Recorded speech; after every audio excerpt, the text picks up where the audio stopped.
It's the hot show, and I don't know how it's gonna go. It's the hot show, and I can't guess what's gonna happen next. So come on and join in. Let's do the hot show. Hi, and welcome to the Hot Show. I'm the host, Hot the Cat. Thanks to anyone who ever sees this for watching. Let's just get started. Who's our first guest tonight? Hello, Garbanzo. Hello, how are you today? Oh, good. It's good to be back, Wonderful rainy day here in Portland. A rainy day? Oh, yeah, lovely. It's great. Very nice. Very nice. You have Who else any, do we have coming on the show? Oh, what? What did you say? What were you going to say? I was going to say, do you have any words of wisdom as we start this episode?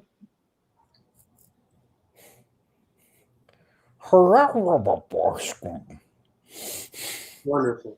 Wonderful. All right, let's bring on our next person. Oh, hello, Ryan. How are you doing? Hello, Hot. Hello, Garbanzo. I'm doing good. I'm eating carrots and hummus. I'm going to try not to crunch into people's ears. I'm trying my best. Yeah, I'm going to try not to do.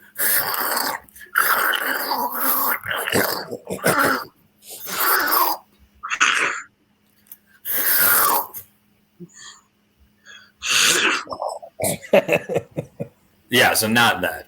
Okay. Yeah. Thank you. Cool. I believe we have a first-time guest for the Hot Show tonight joining us. Andrew, hello. Hi. Thanks. To the show. Thank you. I'm excited to hang out for a while. Yeah. Maybe some music, I heard. Yeah, for this episode, we decided to sing a little song. I wrote a song for the occasion. Would you like to hear it? Yeah. Nothing more. Of course. Do we have another person? Okay. Let me see if I can get it right. Ironically, the name of this episode is Sing a Little Song. And right before this episode was starting, my singing voice was not doing very well. So we'll see how this all goes. It's okay. You're supposed to talk the words anyway when you write songs. Yeah, I like the word part. Sing a little song when you click your leg. Sing when you toast your bread. Sing a little song when you flip the bird.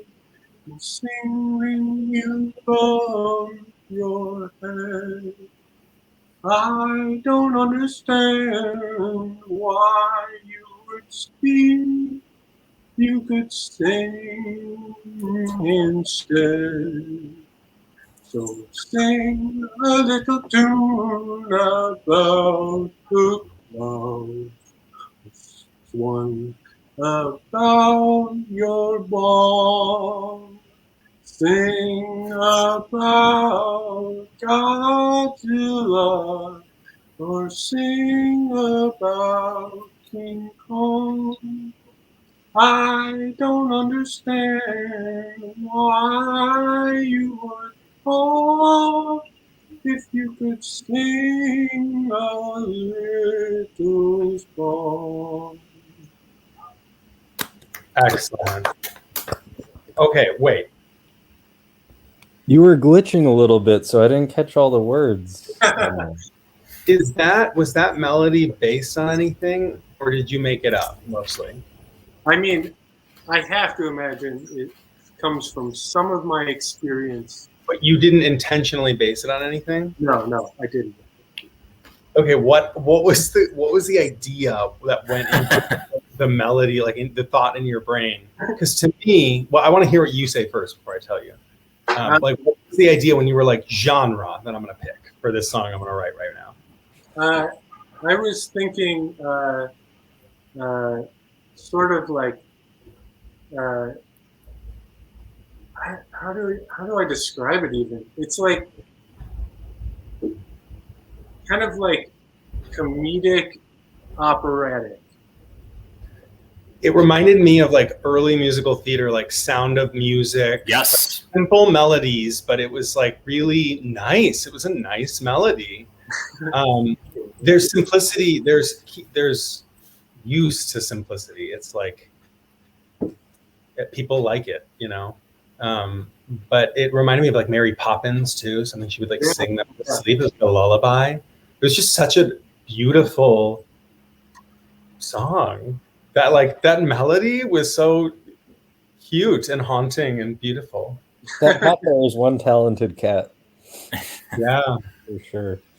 I have to say, a big part of the reason I wanted to do a song, an episode about singing little songs, is that I have enjoyed coming up with these little songs for every episode so much. It's like a highlight of my week every week. So like, what little silly song can I come up with? You should make like a compilation of them. I would love eventually to just have them all recorded. Yeah, I definitely Hot will. songs. Hot Volume spots. 1 of 20. I know that I've been like really out of time lately, but I really like making the posters for some of these. Like, Yeah. they come together in the middle of nowhere, but You made a very interesting poster this time. I love it. I saw that and I was like, this is perfect. Well, thank you. Purple is my favorite color, and like, you know, rabbits are it's a classic thing in a way. Rabbits have been used to like not be intense. So, they're just always intense situations in like movies or like books or poetry. It's weird. But it's beautiful. Thank you. One of the things I really like about this one is the way that the veins in the ear are similar to the lightning going down. Yes. Nature has patterns all over the place that just repeat themselves. Beautiful. Yeah. Well, thank you. It's making me uncomfortable seeing it. Can you take it off the screen? So what about Garbanzo and Ryan? Do either of you do anything with music, or have you any history with it at all, like in school? I play a little bass, played trumpet for a while, did a little bit of that in school, and then music school just was not for me. Sure. And I stopped with the trumpet, but I already played bass, and I just devoted all my time to bass from then on. And I enjoyed music as more of a hobby now, and I play in a couple bands, but they're not like super active. Did you ever play upright bass, or was it just electric bass that you started on? Pretty much just electric. Oh, okay, I mean, as I'm sure you know, upright is, I mean, it's a totally different animal. I just didn't know, some people like come from that, but you were a trumpet player in school, so it makes sense. Yeah. Looking back, I wish I could have started on bass or drums.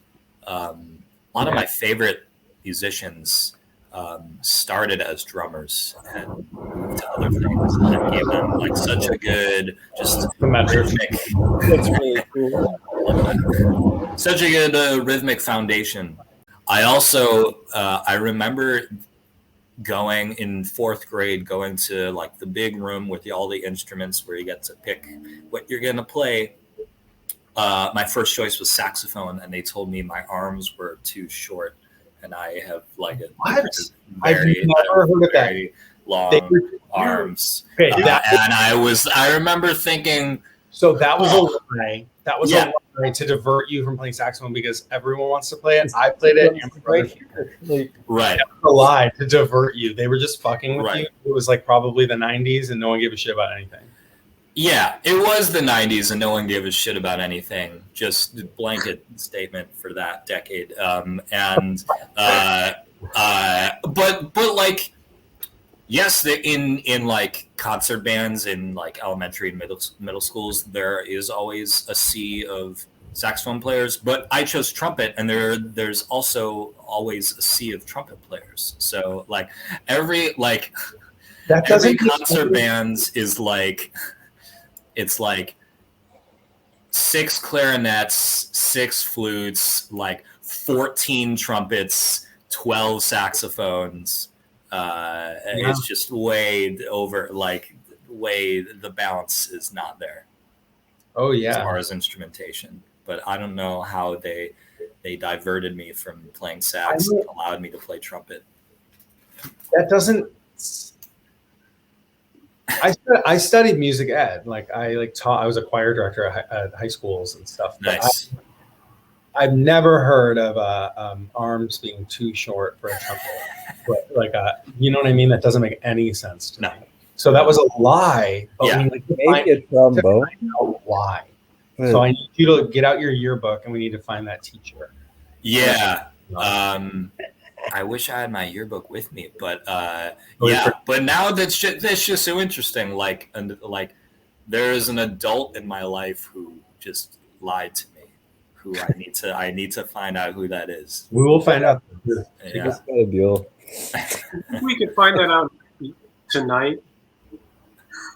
We could. I'm gonna think. I gotta think hard because it wasn't either of the band directors, so I would have remembered that. Mm-hmm.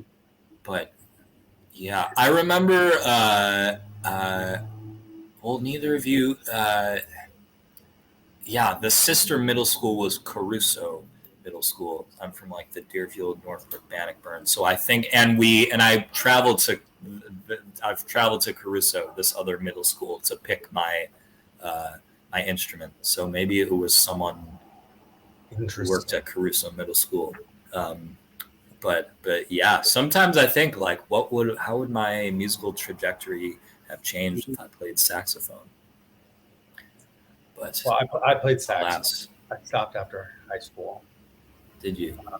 I just didn't want to do it. I was like singing too, and that came easier, I guess. So I just wanted to do that instead. But it might have been, you might as well forget. What? What might have been, you might as well forget. Yeah, there you go. Mm. What about you, Garbanzo? Any music stuff in your life? A little bit. All right, cool. I'm fond of music. Garbanzo plays music. I played music with Garbanzo. Yeah, we make What? fun sounds together when we're in the same space, and sometimes when we're not. Nice. You write some songs, though I don't know if I've ever heard one of your songs without nonsense words. Like I don't think I've actually heard the lyrics of one of your songs. The wheels of crutch were going Dutch on our last resort. That's I like that a lot. Does it have a melody? The wheels of crutch were going Dutch on our last resort. It's part of a bigger song. That was nice. Cool. That's how a lot of songwriters write songs, is that they come up with a melody, and like before they have the lyrics, they just use like nonsense words before they have words. If I make it to my 40s, you'll hear them recorded. That is my plan. We need an album. It's written. Okay, excellent. Is it a concept album? No. I Okay, don't know. I don't know. What does that mean to you? What is a concept album? like Tommy. Tommy, something that takes you above you, like it comes out and you've established like another alter ego or something for the album. People do that.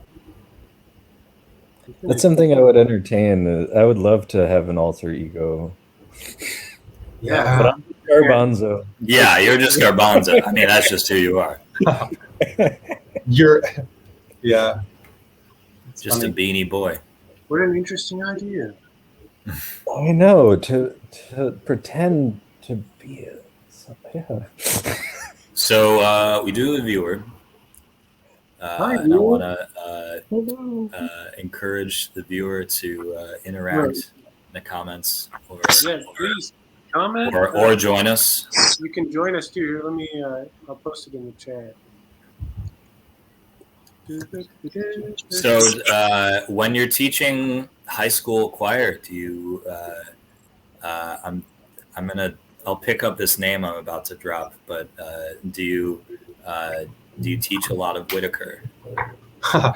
Yeah, Eric well, Whitaker? I did some of that. Okay, so I stopped teaching about 2 years ago, and I got like an office job because I was like, I was doing like show choirs and a cappella groups and choirs and stuff, and it was just evenings and weekends and all kinds of stuff for competitions and planning and travel and rehearsals and choreography. So I got out because I also do comedy and perform and stuff in Chicago. So I wanted more time for that.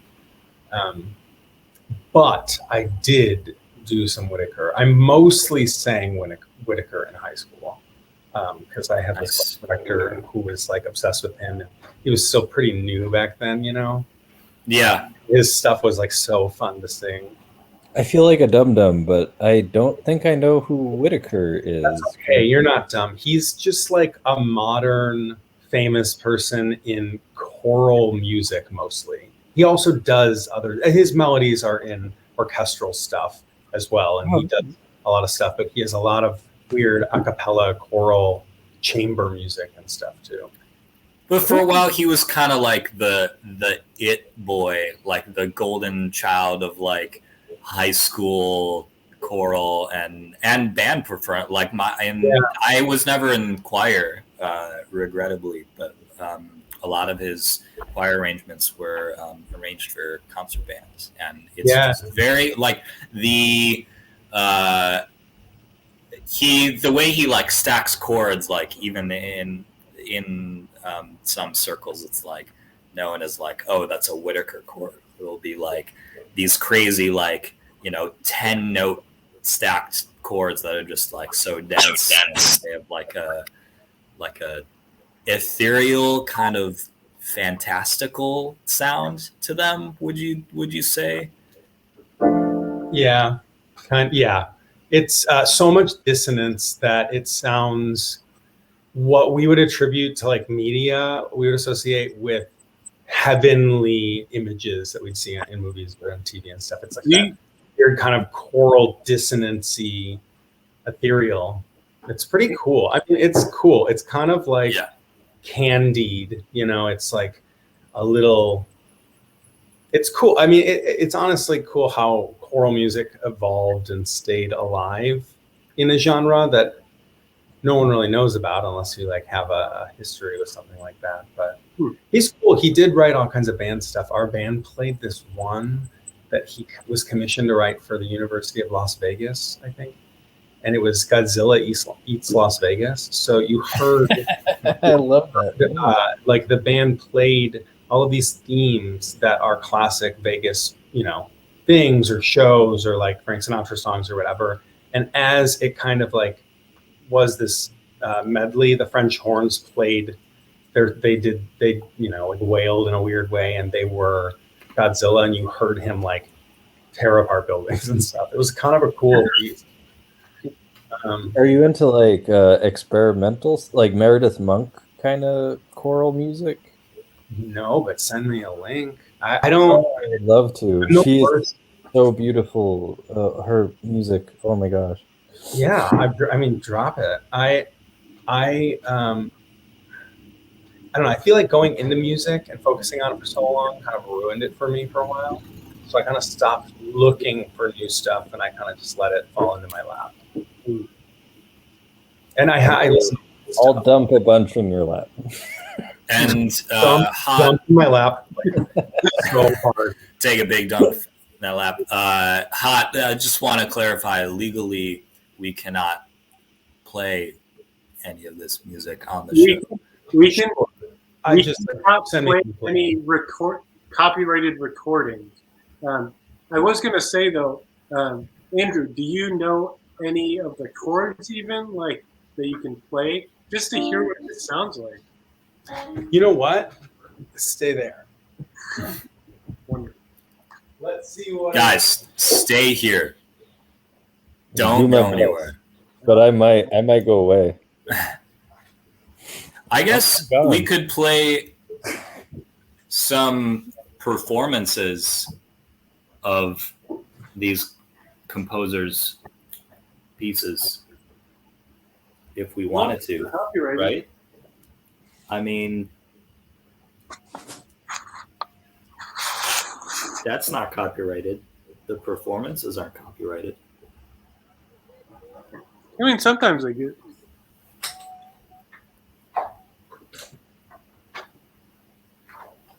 No. I used to have some of that stuff, but I think I put some of it like away in storage. It's too bad. Yeah, that's really too bad. Oh my God, you've all disappeared. Is that a cat on the couch? Yeah. His name is Otter. Otter, yeah. Are you all hiding? I can see you hiding. Yeah, you could easily see me hiding. I don't know What? if it is obvious with other people. I've always wanted to come up with a song for Otter Time. We have a tradition on this show where sometimes we have Otter Time. Otter time? Yeah. I'm just writing a spooky song now, I guess. I started in a minor key. But maybe you can go major in the pre-chorus or the chorus.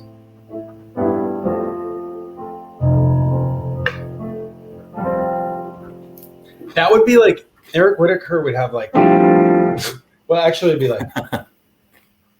I don't even know. You know, it would be so. Yeah. Ooh, that's like a Mr. Rogers. That was nice. That little. Ooh. What chord? I don't even know. No one knows. No one knows. Like if you looked, you can't even. It would take the magic out of it, I I guess. forget how it's notated, like in the score. Well, I guess you're not seeing it all at once because it's the arrangement. But like, Yeah. if you took the entire chord on like one musical staff, it would just be like just like so many notes. Oh yeah, there'd be So like a dense. lesson.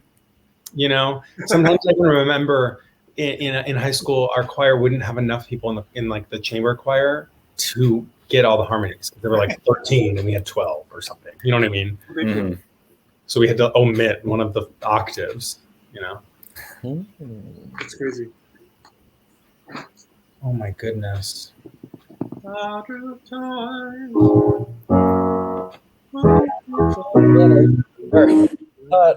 Are you wearing shorts or do you just have no pants on? Because I've seen your knees a couple of times. Wait. We've seen your knees. We've seen your knees. Yeah, we know about them. So you They look great. better but- give us what we want. Give us some knee. We're gonna tell everyone Mm. about your knees. Otter Time featuring Hot. Because although I do love otters, and they're one of the cutest animals, and a very cute name for a very cute cat, in my life, the most I hear that word otter, it's describing like a skinnier but still like hairy-chested gay man. And so every time we keep talking about like otter time, I'm like, that sounds nice. So I feel like those would be pretty different songs. Yeah, They both that otter time might be a minor key. That might be appropriate. I would like to hear both versions back to back of Otter Time. well, the otter time. Ooh. See, I'm not an otter, I don't think, but I don't think I'm a bear either. I don't know what I No, am. this brings up a really good point because What animal do you think you are? we were talking about this separately, but also we are all animals. And like I am Hot the cat. Garbanzo, what animal are you today? I feel like I'm a raccoon who has phoenixed into an owl. Amazing. Ryan, do you have an animal today? Hot, for some reason I have giraffes on my mind. Just for some reason. I can see you as a giraffe. That's perfect. Yeah, a baby giraffe learning to walk. Ryan, the baby giraffe. Have you seen a giraffe giving birth on video? Yes, I have. Pretty amazing. Yes, I have. Hot knows very well that I have been making a video to our friend Joe's music, which is fun and electronic, and I just decided whatever he sends me, I'm gonna just listen to it, and just whatever it makes me think of, I'm gonna make a video to the song. And it made me think of weird animal births. So in making this video, it's ready. I can actually. There you go. You got something to share. Yeah, I'm gonna. This is the world. This is the world premiere. Before you do this, I want to quickly circle back to Andrew. What animal are you? So sorry. I don't know. I feel like I'm like a lab most of the time, like a dog.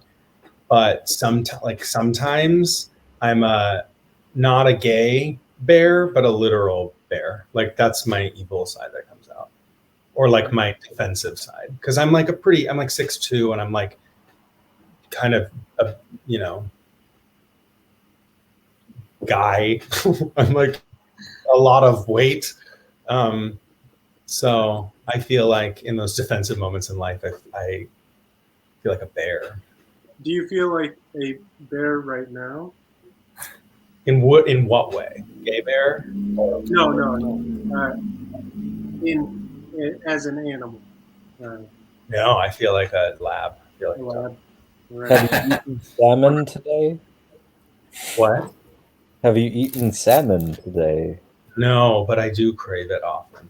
All kinds of fish. Mostly when you're defensive? Yeah, maybe I'll pay attention to that. Like next time I'm like pissed about something, I'll see if I'm like made fish for dinner and be like, wait a minute. Hi, Amy. Hello. But you haven't been like standing in any like babbling brooks, any like No. any streams, scooping. Not for at least a few weeks. Right. So, yeah. It's been a while. Does it, like, correspond to the moon cycle at all? No, it corresponds to my menstrual cycle, basically. I totally understand. Cycle, Wonderful. If I'm a raccoon or an owl, it's based on my mental health at that time. So I get it. Our friend Amy brings up a good point that you're, even though you haven't been in a stream in a while, you are streaming now. Salmon swimming stream. Who? Oh, screaming.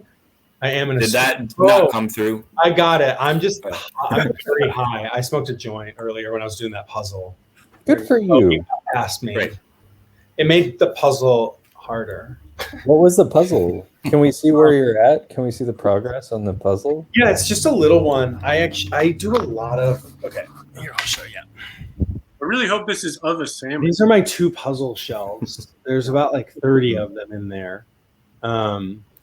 And right now, most recently, my brother signed me up for my birthday for this thing where I get a 2,000 piece puzzle, which is a big one, in the mail every month. So I do those when they come, but I finished it. And in the interim, while I'm waiting for the next one, I'm just like redoing a few. And I have this little 500 piece one. So Just a little 500 piece one. just a You teeny. gotta start with the edges and work your way in. I mean, how else do you do puzzles? Yeah, you One got of the to. best gifts That's that I received a gift in the mail that I didn't understand how special it was. It was a puzzle, and within it were hidden things, just kind of scattered throughout the puzzle, almost like it was like confetti or something inside of a package. And on the back of it, the puzzle was already built, and my friend wrote a message to me and then took the puzzle apart and sent it. And I haven't had the attention span to put it together. Oh no. I really need to. It was really good. I left the puzzle on my counter without knowing that there were 3 records and a whole bunch of gifts inside of it. I was like, that's a puzzle. I'll put it together one day. So how long was it before you opened it and saw all that stuff? Took like 5 months. Wow. I just was like, Did he like bring it up? He was We're like, not gonna "Did you do like this the puzzle." puzzle?" He was like, "Did you like the puzzle?" And you were like, "Yeah, it was fine." yeah, that's kind of how. Oh, and he didn't say anything. He's like, there's a very special message for you on the back of it. And I started looking at the pieces, and there's clearly something there, but I still haven't put it together. I can help. I'll come over for one day. We'll get that sucker done. But You're welcome. the shitty part is if you do the puzzle and the message is on the back, how are you supposed to fucking turn it over?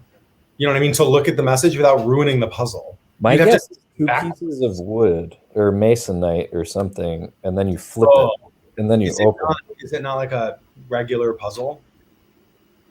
It's one from R. Crumb.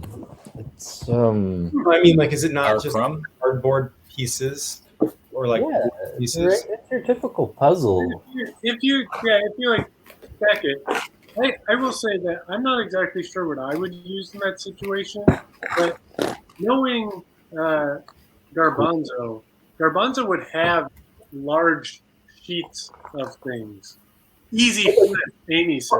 That's what I'm saying though. Is like I think you'd have to get like It's cloth and roll it with like something like a tube and roll it up and then oh, something. like you're rolling sushi. Yeah, Puzzle sushi. yeah, that sounds amazing. I want to go to that store. A puzzle made out of little maki. All I feel you like they would put spicy mayo in between all the crevices. ooh, that sounds good. I'm into this. If I'm eating real puzzle, I'll still do it. I'll try. So yeah. So is everyone here in Chicago? Garbanzo, you're a Chicago boy? No, I'm in Portland. Oh, right. Sorry. Yes, Portland. Very cool. I've never I haven't been there yet. Oh, really? One day. It's worth visiting. Oh, I know.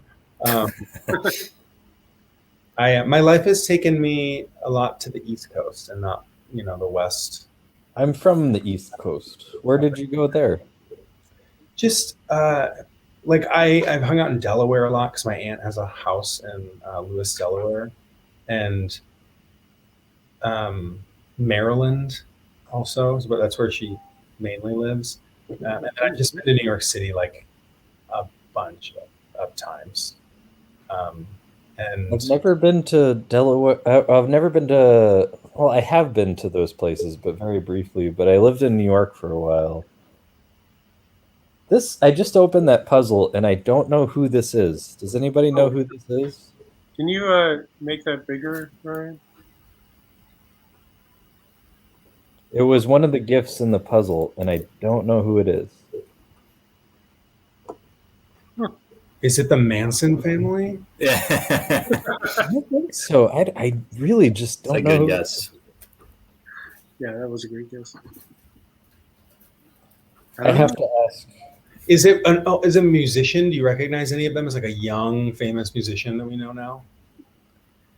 Is it the cast of Days of Confused?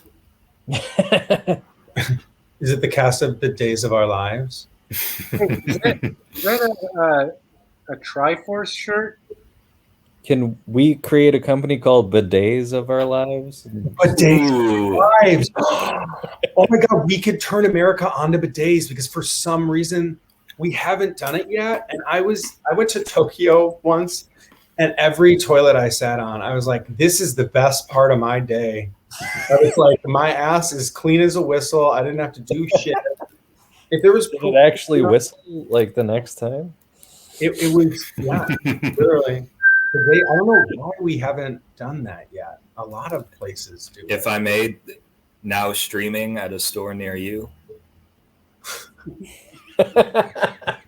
Days of Our Lives. yeah, I've heard. I've heard the exact same thing, that America is just behind the times, and I think so. Devastating farce to wipe your butt doesn't seem like a good idea. It's a good time. I think everyone would be a little happier, just walking. You can get attachments. I have a friend Yeah. in Chicago that has an attachment. I know, but I feel like I need to clean my toilet Love you. first. It's changed my life. You have one? Yeah. Pretty good. I'd just say get one. Nice. Good work. Good work. It was a surprise. Changing. Yeah, good stuff. is it a gift? No, when I moved in, it was here. Wow. Yeah. Ryan, I love the blanket behind you. Thank you. My nanny made it. She made one for all of her grandchildren. Beautiful. And Mine made me this pillow that I love very much. That's amazing. I love that. That's great. Yeah. Why haven't any? We haven't sung any little songs. Yeah, hardly any. I was playing a little something. Yeah, we were trying to kind of go for some modern. Also, modern time. Oh, right. Also, we do have a little song Modern queued up, time. right? A little song from our friend Joe. Daryl? Oh, with the video. Yeah, with the video. So, should I cue that up? Yeah. All right. So, Transition music. interstitial. I think that's what we're missing.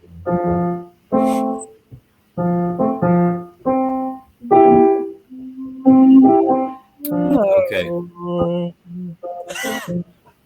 Let's sing a song about it.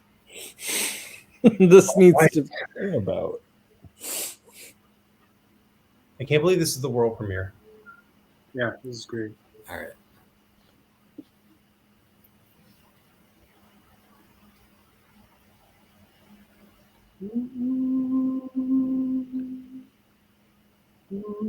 This is going great. Fall down. Okay. When you fell.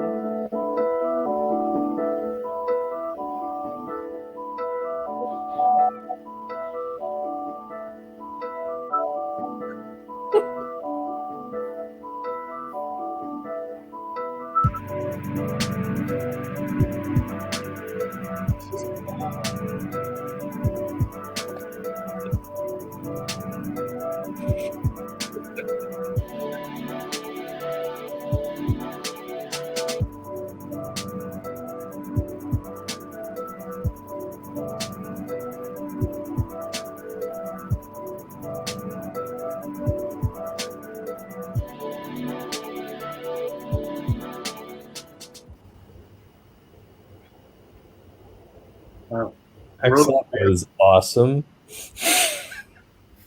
I will say What is that that's not my first time watching a compilation of animals giving birth. But I did love that. I always love it. It's a beautiful thing, and it's The really miracle of life. It went with the music, like as certain notes hit, or yeah. Good job. Yeah, that's yeah. So I'm glad. It's always nice to have fans out there. Thank you, Amy. Yeah, like I said, I listened to that song, and I knew what I had to do. cool. Oh, I thought there was some really cool like MIDI sound that you were playing from your keyboard. Like, How loud is that? oh Does no! that wake you up ever? When a train goes by, does it wake you up? No, it's actually like a lullaby. It like rocks you a little bit. You're like, Oh, nice. A little bit of vibrate. Yeah. yeah, Like trains and automobiles. there's Drinking. nothing wrong with a little bit. Of my Train vibration. I'm picking up Train vibration.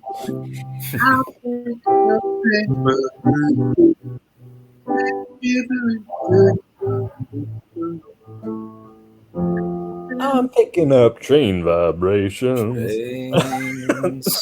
Train going by, shaking my apartment, knocking picture frames off the wall.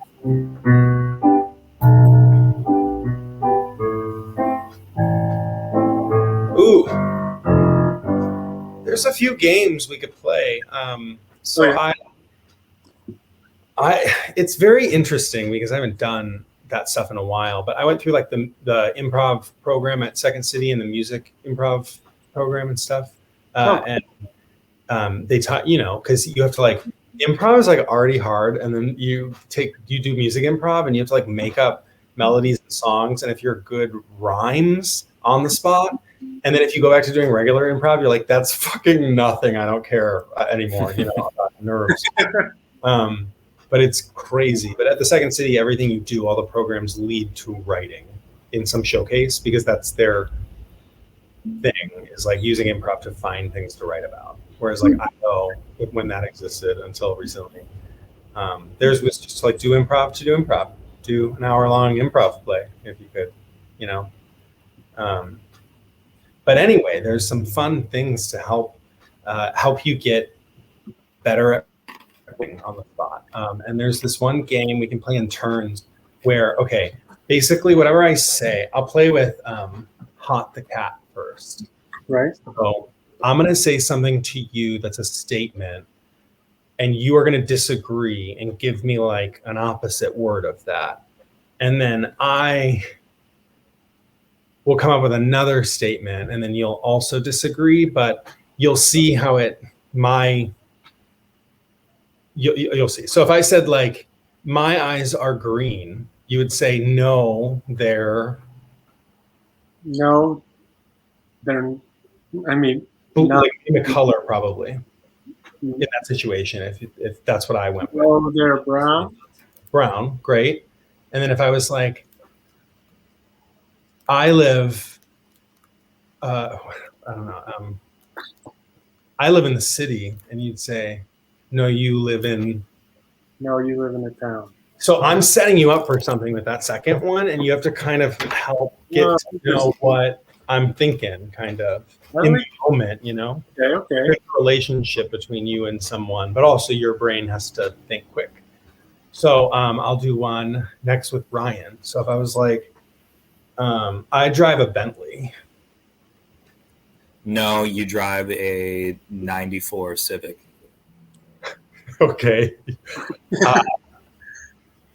So that okay. So also part of this is the fact that you are setting yourself like I'm going first in the situation, so I'm not the one rhyming. I should have set this up. So your second Has to rhyme. rhyme with civic.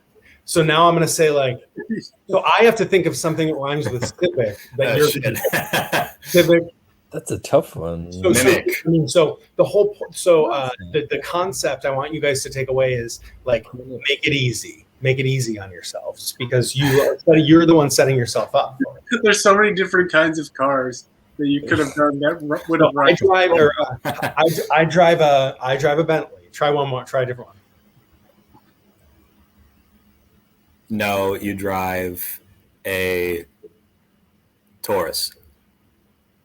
I play in an orchestra. I sing in a chorus. Yeah. No, you sing in a chorus or whatever it is. So it's just a game. You sing in a chorus. Yeah, you got it. Okay. I Garbanzo. don't think I fully understand before It's you start. okay. Follow me. try. I think you can get it. If I said I play the guitar and you're just going to be like, no, you play, and you have to name another instrument, but knowing that you're going to have to rhyme with that later. So you want it to be like maybe one syllable or two syllables, like maybe like bassoon is easy to land on un, and that gives me an option of trying to find something to be an opposite to rhyme with un for you. You know what I mean? So if I said I play the guitar, you would say no. No, you play the clarinet. All right. I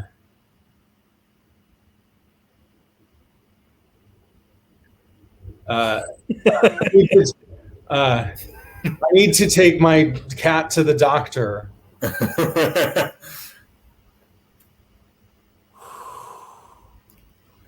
But cats don't go to doctors; they go to the vet. Castanets. Well, I was like I was like clarinet, and then I had to break it down to be like Yes, you set me Nets. up. Thank nets. you. Okay. So yeah, so it's kind of a fun one. Let's keep your brains going. I was thinking hairnet. Hot the cat. One more round.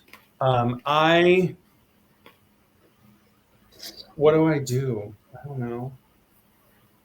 I ride. I live in Vegas. There you go.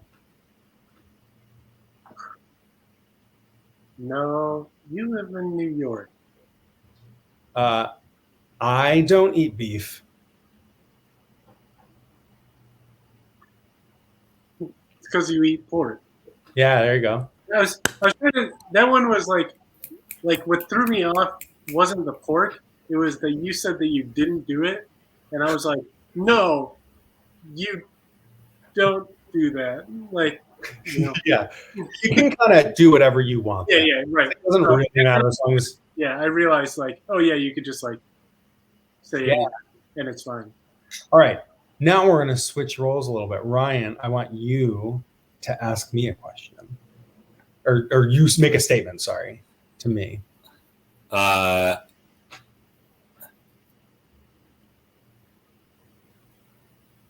only listen to rock. No, you only listen to funk.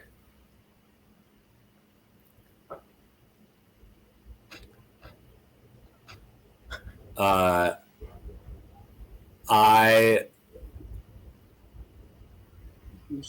am not religious at all. No, you're a fucking monk. Yeah, there you go. I was thinking my brain went to the Titanic made it home. And I was like, I really didn't want to do punk. yeah. Well, that's good. You were like, no, that one's too easy. I want to go. Yeah. Ryan, I guess. Oh yeah. You should It's set up, you know? Yeah. Okay, Garbanzo, I want you to now ask Hot the Cat, or tell Hot the Cat a statement. I've lost my fear of death. Or do you want to live? Repeat what your answer was. Because you want to live? So now you're trying to think of something that he'll be able to rhyme. Like you come up with a rhyme for live in your head. You plan one like give. You're like, so give. You like to take. I don't know. This is a stupid example, and it's like, no, I like to give. Does that make sense? Okay, so I've lost my fear of death, and you Because said you want to live. Because you want to live. I just don't want to take. Because you want to give. There you go. The fun little. It just kind of helps your brain getting thinking in a rhyming way. I feel like I'm getting more the hang of it. I think we should keep playing. Yeah, if you want. Yeah. Here, I'll come up with one here. I love reading books. You like watching TV. You know who you are. But you know who you want to be. There you go. I guess the sentence can really be anything you want it to be, as long as you are following and you and your partner follow along. Improv is literally all about your relationships with the other people on stage. Because if your goal is to just be the funniest person alive, you're going to fail because you need those other people and their ideas, and you need to just kind of like, I don't know, it's a team sport, but it's pretty fun, because you get to know someone's mind when you play games like this with them, and it's almost like you train your humor to be similar, or to not really, but you train your timing, your comedic timing. It's like it happens with instruments too, and artistic people playing music together. There's this thing that happens after you play with someone or people for so long, where it's like locked in and you can't put a price on that, kind of. Well, yeah, and it's like almost something that doesn't happen consciously anymore. Like you just. I don't think Hot and I know anything about improvising. It's silly. Most of the time, it's bad because we've just never done it. And most of the time, it's not great, but it was fun. I wrote some fun material for that show. That's cool. It was a few years ago, yeah.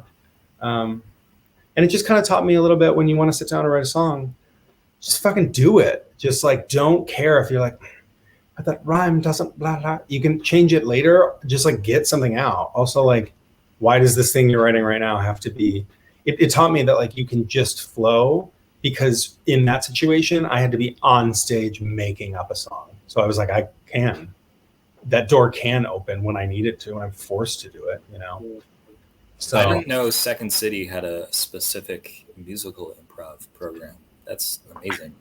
Yeah, they've got, I think there's like music improv level ABDC or something. I went through a program there for actors, and you take like 2 courses and then you can audition for those conservatories. So that's when there's a whole music improv conservatory. And it was a lot of fun. It's really about what you put into it, and unfortunately, it's also about like who your group ends up being. It can be a good thing, but also, if you're in a show maybe with someone that it's hard, because you're supposed to be like a team and you want to mesh well. And if there's kind of a bad vibe, people can bring that on stage sometimes. I hope, don't let that be discouraging. My group was pretty fun. We all kind of liked each other. But there was one girl who she just made it awkward by the end, where she like left after and didn't come to our little cast party. She was just like done. It's the show over. Her obligation was done. How was she like on the line? She was fun in her sketches and stuff, and what she wrote. She just didn't want to connect with other people, and that's what we're supposed to do, to combine and write songs together, or come up with group songs for the show that you're putting together. Because at Second City, all the programs end with a written show, the conservatories. But yeah. Anyway. Sorry. I was just gonna say I just rewatched Don't Think Twice. Oh yeah, that's a good one. Which Yeah, it is all right. No, it's a movie that Mike Birbiglia made that's about improv. With Chris Gethard and stuff. Mm-hmm. Yeah. Jillian Jacobs and Keegan Michael Key. And that other woman, the brunette woman, wrote on SNL. Yeah. God, why can't I? Is it Amy something? Yeah, and she's been on Gethard show a bunch of times. I think she wrote for 30 Rock too. I can't think of her name either. Do you like comedy and stuff? Are you in that world? I'm definitely like a comedy nerd. Gotcha. But I've like this is so dumb, but like I've thought like from time to time like, oh, I should like sign up for an improv class, but I also don't want to be that guy who's like, hey, come see me do improv tonight. I've been to one. Don't just sign up for it because they're just fun. It can be a fun experience. You know, I had a whole lot of fun when I did it. Hey, oh, we have- you did one. I only went one time, but it was so great. Max! Hi, how's it going? Max? I'm good. It's funny that you are talking about improv because I really want to take an improv class. I think that would make me feel a lot more comfortable in front of people. They're just fun to do. It is. It's like play. It's like something you do as a 5-year-old child, like an activity. And that's important because I think that our society kind of pushes creativity and imagination out of us. And like, I think it's important to like rollerblade or take dance classes or like take art classes or pottery, or like do that shit in your house if you want to, with no intention of like making a business out of it. Draw, like simple, you know. But Fun for the sake of take fun. that improv class, Max. Hi, my name is Andrew. Hi, Andrew. You actually both went to the same college. Oh, We nice. probably have seen each other before. Maybe. Because you both used to come to parties at my house. Yeah. I lived in that house after Hot the Cat did. But yeah, cool. What did you study at Elmhurst? Art. Hair? What did you say? You studied hair? That's amazing. Yeah. You didn't know they had that there, did you? I knew that they offered wigs, but I didn't know they offered like hair. They Right. offered wigs. Yeah, they had a whole 4-year degree on wigs. What's the thickest hair No, they follicle? didn't. I researched that because I Bro. was trying to study wigs and they didn't have that. Are you testing Max on his hair knowledge? No, Yeah. I was just asking kind of overall, just Generally, okay, generally. what is the thickest follicle you would be willing to push out of your head? Like Like if You'd be your willing? hair- push like it on your head? lard, spaghetti, like put it in terms of pasta, like capellini, like bucatini. It, Would you have penne hair? If you could have any kind of pasta as hair, okay, this is getting into a. Yeah, this question like evolved like But so much. I might look this up. I was confused at first, but I know how to handle this question. perfect. I knew What- you would. Kind of pasta. Is angel hair too obvious? No. I would maybe go with the fettuccine. Having those flat noodles, Oh, fettuccine hair would be Yeah. cool. I think it would give an interesting look too. Huh. I'm leaning toward fusilli, but I'm still thinking. Yes, that was my answer. See, I kind of want something weird. Maybe like shell, and then like every day, a bunch of times, a little shell would just go out of my head everywhere. A shell afro, probably. You could- Oh, it would just like stick to each other. That's, but then it's culturally appropriate. Well, is it? If that's my genetics and I grow pasta hair, If that's Yeah, just how you I'll shave my head. I'll shave my head. Once you become of age, you just You choose the kind of pasta that comes out of your head. Oh, you choose. Okay, not gonna do it. Gnocchi, Oh my good. God. Friend Amy says gnocchi. That'd be amazing. It's a good call. Yeah, the whole time. It's like so chewy and good. No, just me. Okay, I love dough. Penne would be cool, I think, but it would have to like. I don't know. I'm still going fusilli. I would feel weird about having penne hair because I think stuff would get in there. You'd have to clean it out. You have to clean it a lot more than the other ones. Oh yeah, I didn't think about the practicality of it. Can you harvest the pasta? I mean, Or is that weird? Is that if you weird? want to eat it, I guess. Or is it when it's out of your head? Is like People just- have all kind of fetishes. You don't. Man, you'd be putting olive oil on your head all the time. It's not a fetish. I just want to know because that would like, I'd always have pasta. Take some Lasagna basil. would be cool. Having flat noodles just kind of pouring out of your head. Lasagna, wow, yeah.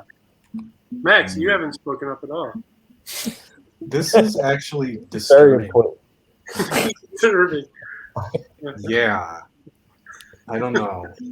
It's I know, I get really- I get that. Andrew, how does the improv community feel about Don't Think Twice? What's that? I don't. Not that you'd speak for the entire improv Yeah, community. can you but speak for the entire community? I'm like, I know 12 people. So I don't know. Something just I'd occurred. say it's probably split down the middle. Yeah. Oh my God, why is it so wet? Oh, wet. What is Don't Think Twice? It's a movie about. Song by Bob Dylan. Yes. Sorry. It's a movie about an improv team that has fun in New York at like a faux Upright Citizens Brigade theater, and they just like kind of what happens to them when one of them makes like the SNL type show that exists in New York City in that universe. What did you I say think it's about on Bob Friday Dylan? night. So the movie is called Friday Night. It's like live on Friday night or something. Friday Night Live, Oh. I think. Right? Is it based on a true story? No, but the people involved all came from improv, like Mike Birbiglia and Jillian Jacobs, and a lot of those. Actually, I don't know. I mean, it's probably like lots of stories like amalgamated into. Absolutely, and I'll bet it's split down the middle. Like if the like higher up teacher, it's the people whose opinion I respect on that would be like the I don't know, like 45 to 55-year-old or like 40 to 55-year-old improv people. A lot of the teachers at Second City because they were here earlier and they kind of were.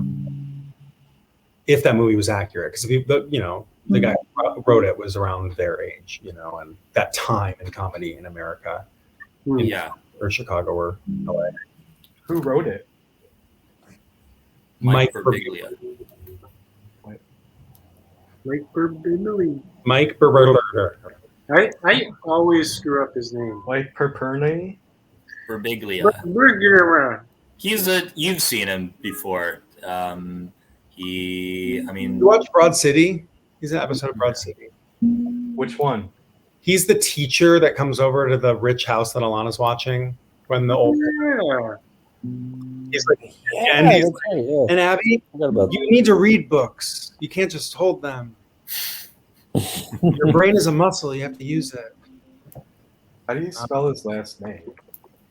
Birbiglia. He Big- Oh, I made found it. a movie about his life. Oh, I actually spelled it right the first time. Congratulations. That means you get 7 more years. Of I won't say. Oh, there you go. Just 7 more years in Yeah, I jail. won't say of what. I could use 7 years. What's that? What's that Well, you word? said you weren't making it to 40, so I feel like you could use it. the most Why out did of you anything. say that? That's what. Yeah. Why did you say that? By the way. Personal reasons. I only eat sugar. I just have a giant bag of sugar. and consume it. It's sugar, salt, and fat. And then The last time I talked to you, you said you were trying to eat healthier. Like I'm you were just very joking, guys. explicit about that. Very repeatedly said that. Max is On a pretty diet or disappointing. in your bag of sugar. The Max, sugar- you're Calling too you out. smart. You figured out my ruse. You know. I tried to keep it a secret Which one? that I'm healthy. Oh. Oh. Do you have a little song to sing? None of us have really sang any. I mean, I could play you guys some. I've got songs. I feel like You can play a song. That'd be wonderful. I would love to hear a song. Yeah, I'd love to hear a song as well. Okay, I'm working on here. I'll play you a little. I'm working on a musical. I may have told you about this already, Dan. But I'm sorry, Hot the Cat. Just hot as fuck. I wanted to write a little musical. I've got some of the numbers down, and I've got to get the script down. But at the Second City and at Annoyance Theater, which is another one of the kind of, it's smaller, but it's like a venue and a theater school. They have classes on improv and stuff. They will rent out the little theaters they have for you to do a show. And usually it doesn't cost you anything. They just kind of take a part of the ticket sales. And if you sell enough, then you turn a profit as well. And usually they're hour-long slots. And Annoyance does a lot of musical stuff. So I wanted to write an hour-long musical. So I have this story of basically the opening number is what I'll play you, and it's like welcoming you to a gun show. Have any of you been to a gun show before? So I have. My dad is like a gun wielding man. We have an arsenal in our basement. I think he's a secret survivalist. But so anyway, a gun show is just where people can go, and different states have different laws and rules, but basically it's in a church basement. They set up tables, they put out their guns, and people walk around and buy them right there. In Illinois, you need to run some stuff first, but in Indiana, you don't, which explains in Chicago how a lot of guns get to Illinois, because you just drive over the border, gun show, and then bring it back as your ID. So anyway, I grew up going to these things as a small child at like 6 a.m, wandering around tables, looking at like military surplus stuff next to like an AK-47. And anyway, the opening song to the musical. And I'll explain what happens. Wait, who's here? Let's see.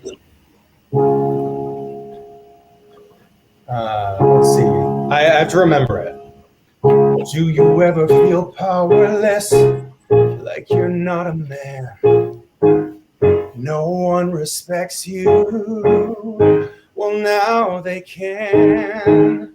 Just want to protect your family, or just want to look cool.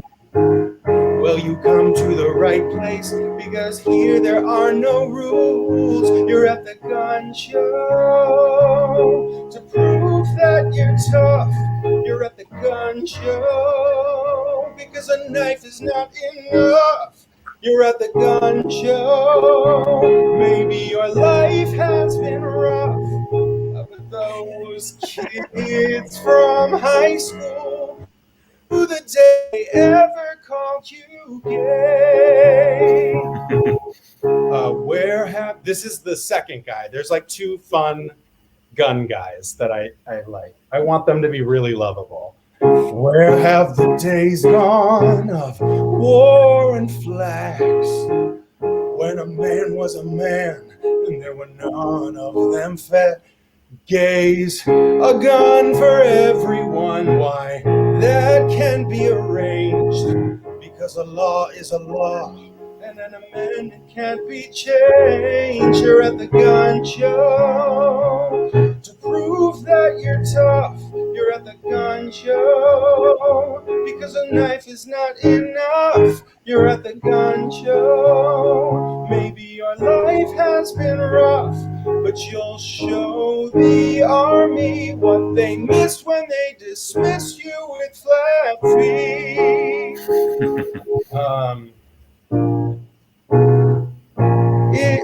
God, I gotta remember the bridge. It's our right, our civic duty to fulfill. It just makes perfect sense. We should all have access to kill. Don't need a license, just give me your ID. Here, you look like a good kid. Here, take this one for free. And then this kid in a trench coat gets handed, so in this musical, there's guys on stage, but all of the women play guns. They wear a shirt with a picture of what gun they are. And so he gives the kid in a trench coat a gun, and he walks off stage, and then you hear like mass shooting sounds. And then a choir comes in with like different, like, at the gun show, at the gun show, at the gun show, at the gun, and pick a note and sing something. At the gun show, at the gun show, at the gun show. And then there's one final chorus. To prove that you're tough, you're at the gun show because the knife is not. You're at the gun show. Maybe your life has been rough. But when the government collapses, who will they come running to that day? And then the lead character walks in, and he doesn't know anything about guns, but his friends told him to come. So he's there, and he's like kind of shy. And then he turns and he looks, and it's West Side Story, where all the lights go down except for on him and this AR-15. They fall in love right there and then, and they leave together. And there's this whole story with his ex-wife and his son that he's like losing custody of, who keeps watching like the brainwashing liberal media. He keeps catching him, and those are like little segment songs. And then basically, because of that mass shooting, there's all this, there's these protests, and it's all evil, from all the characters' perspective, and they're worried that their legislation is going to get passed, and that they're going to take away their right to be together, him and his AR-15. And then at the end, like the climax is they're watching the news and nothing changes, no legislation is passed, and there's like a celebration. And then at the very end, when they're singing the last chord, there's going to be more mass shooting gunshot noises during the chord that's cut out. I want it to be like super Book of Mormon-y, like in your face kind of. Because like, what's the fucking point not to if this is just going to keep happening? Yeah. So thank you for I don't know when to applaud. Come to Chicago and see my show when I finally get my ass to finishing it. How long do you think it's going to take you to finish it? Idea. That's so good. It's, whenever I want, I guess. Sometimes, like, the weird COVID brain of like working from home and like being burned out and not wanting to do shit. So I've got to get back in the mood. For a while, stuff wasn't open. I was just like, so. But maybe this will spark something. I'll probably sit down tomorrow and write a little tune. How many songs do you think you have to write? For an hour, I'll probably aim to have at least 10, and maybe a few more. There's one I need to write because of the subject matter. I need some type of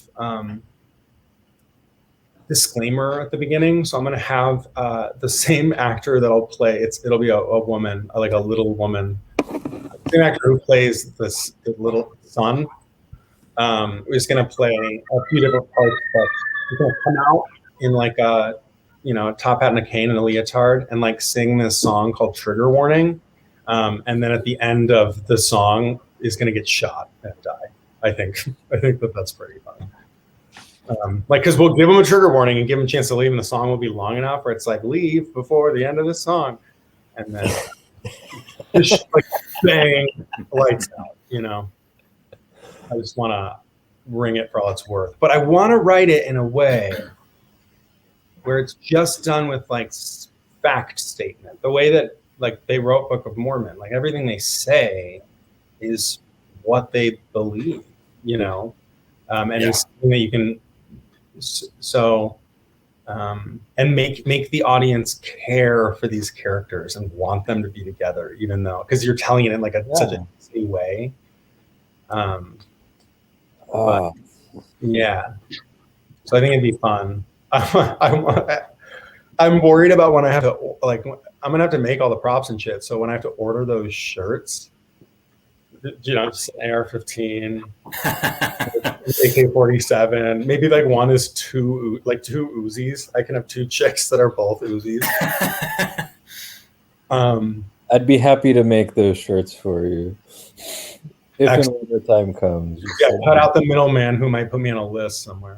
Yeah. Do you want them like black and white, or do you like? I don't know. I could see. I think I'd want it a white T-shirt with.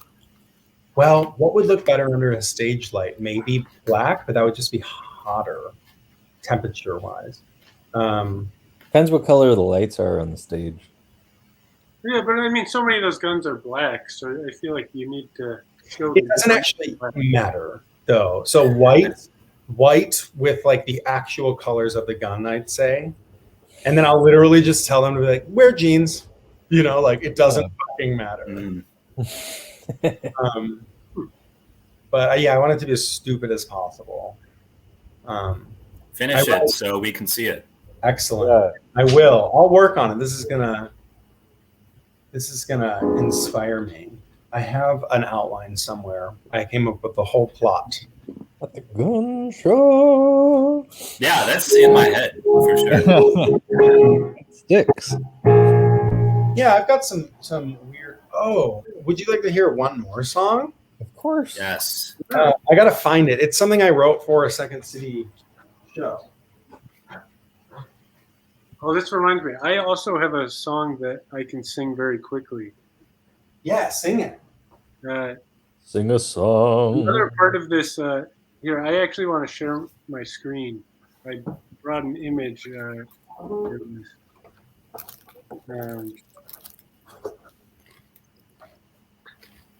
I used to walk a dog. That's a heart-melting image. I know, isn't it wonderful? This dog's name was Madalena. She was my favorite dog to walk. And as I used to walk dogs, I would sing songs.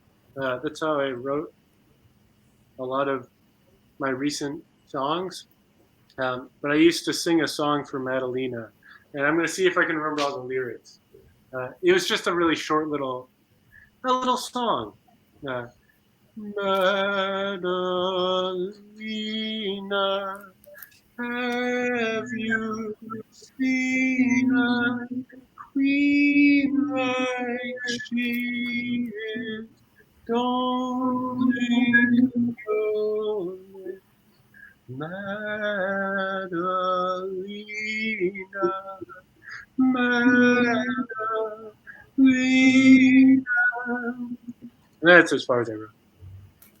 Yay! That was a quick tribute to the dog Madalena, who unfortunately passed away. Don't blink or you'll miss her. How old was she?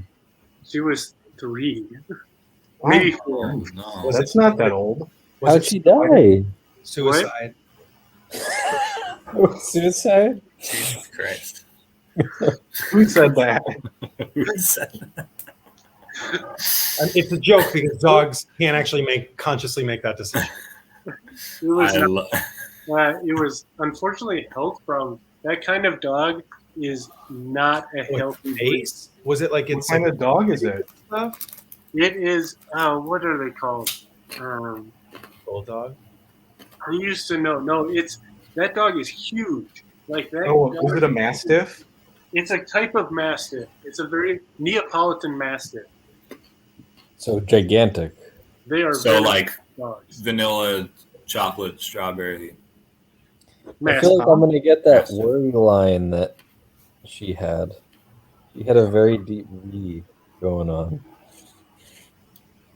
Yeah, a very distinguished. An A. That's an A. Yeah. Oh, but imagine just you're like laying on the couch and that dumb face is looking down at you. Oh, I would snuggle She's them. not dumb. I would snuggle that dog. No, but I say dumb affectionate. Like it's like when I talk about, like if I have a boyfriend, I'll Like call your, him, like yeah, my you big call your dumb- boyfriend dumb. my big dumb man. You know. I also be expected to call it. I expect to be called a big dumb man. You know, thumb is affectionate. Words don't mean anything anymore. I agree with you 100% on that one. She was Words are what we decide. very sweet. Yeah, you idiot. Let's just all. I was saying that in a nice way. Big dumb idiot. Big moron. I totally agree with you. Big Stupid fat moron. fucking face. Yeah, you little slut. See, Go off, Ken. affectionate. It's affectionate. Yeah, you know. Hot, you were gonna say something. Well, I was going to say something about Madalena. But I kind of let it go because we kind of just went off in a different direction. I want to know everything there is to know about Madalena. She was very sweet, but and didn't mind going outside, but didn't always want to walk. And she was big enough that you couldn't really do anything if she didn't want to walk. She would just lay down, and you couldn't get her back up. Oh, God. Like she would just lay there on the sidewalk, and if anybody came up, she loved getting pets from people. Yeah, Amy gets it. They are big dogs. Amy knows. Yeah, she was so sweet, so slobbery. How many gallons of milk did she weigh? Gallons? Now that question disturbs me. If you were carrying a whole lot of milk, how much of... It's been a long time since I've carried a gallon of milk. I do it at work, so they're 8 pounds. Oh, they're 8 pounds. They're about 8 pounds. I believe in that case she was close to, I think she was around 20 gallons of milk. That's 160 pounds. Really? Close to there, yeah. That's a lot of dog. Wow. Not body shame this dog. No, Dead. That's a lot of milk. Where are her Even though I mean, it's led to her death. I think she knew she was a lot of dog. I think she was pretty happy with herself. Well, That dog. Thick. I love that dog lives on in your memory and that you have a picture. Yes. I used to take pictures, and she was just my favorite dog. She was the best. Was she a vocal dog? No, No, not really at all. no little songs from. No, she did really like playing though, which was pretty fun. But if she got going, sometimes she would pull my arm almost out of the socket. Wow. She liked playing. Yeah, she liked playing. Big girl. Like with a stick. Like if I threw a stick for her, she would run after it. Was she eating that flower or smelling that flower in that photo? I believe she was smelling it. I have a better picture of her smelling it, but it's not as good of a picture of her face. That's just I totally didn't realize it was a flower. I thought it was like a Ball. a ball. Yeah. Those flowers are poisonous. Oh, So it's Just good as to like know that a fun little real game. cause of death. Can you bring Cause that of image death back to up? It was the flower you let her eat that killed her. This is like a true crime show. We've solved it. Hot the murderer. Just as a fun game, I'm curious if Hot the dog killer. you can if you can identify where her eyes are. I think that Oh. they are. Yeah, I think I can. I think I can too. It seems pretty apparent. I could. Yeah. Okay. I see what the opening is. I don't know how far back they are. Right. No. Right. I guess that's a 3 to 4 inch snout. Thinking 4 to 5. Mine. Yeah. I was thinking like 7. 7. Wow. I got 10 to 12 inch now. There's a joke. Isn't 7 like the most referenced inch size of mentioned? What? Never mind. The most what? It's like the median thing that men tell women. Ah, 7 inches, but really it's not. I got it. Also, check out this carrot I just pulled out of this bag. Oh, it's kind of that sexy. looks like a Hey. wrinkle on Or her. a V. Yeah. Save Would it the- until you find the rest of the alphabet. I bet you could find an L pretty easily. It kind of Put looks that like carrot next to that dog's head. you can actually, yeah, if you make me the person for that, or you the person. I don't know. It doesn't need Do to it again. happen, but it's just so close. That's crazy. You could. It looks like it was meant to be put into the wrinkle. I wish we could put it there right now. If only, if only, If only. Oh no, you've turned it upside down. if only the woodpecker cried. That's exactly what I was thinking. If someone says if only, I have to think of that song from Holes. If only, Oh, only the woodpecker cried. The bark on the tree was as soft as the skies. Well, with Madame Zeroni, okay? forgot about You that. carry Madame Zeroni up the mountain. God, I love that movie. The mystery in it was like, Mm-hmm. I only read the book. I never saw the movie. The book was so good. they were both, I think, pretty. They were both very good. Is it worth watching? Would it hold up for me if I watched it tonight? I think you'd have a fun time. Yeah. No, I would say it's a very good movie, and it's kind of better that it's slightly separate in your mind from the book, because the basic ideas are there, but there are certain things that are slightly different.